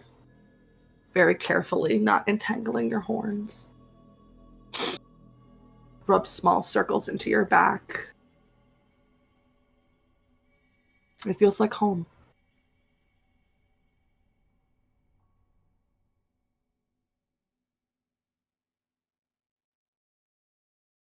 And you all can make it to the estate. Eventually joined by Ruby and Tennant, who are like 10-15 minutes behind. I would just like to give you something, so Al. Sure. Yeah, Tennant will rejoin his family in the main estate. And I think it has to be said that in the daylight, Tennant is a young man, and looking upon Ruby looks shaken and confused. And when Tennant is confused and uncertain, he looks angry. And when he looks angry, he looks like Wayland. And he very much looks like a young Wayland in this split minute. That he looks at this very strange young woman who looks painfully like his sister, with the white hair of himself and his other sister, and is just not sure where to direct his confusion. She looks back at you. Make me an insight check.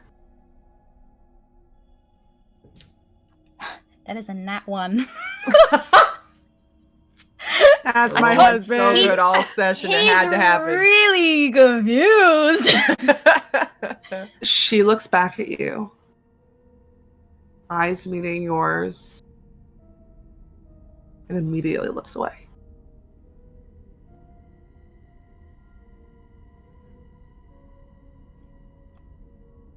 I go over to Rose.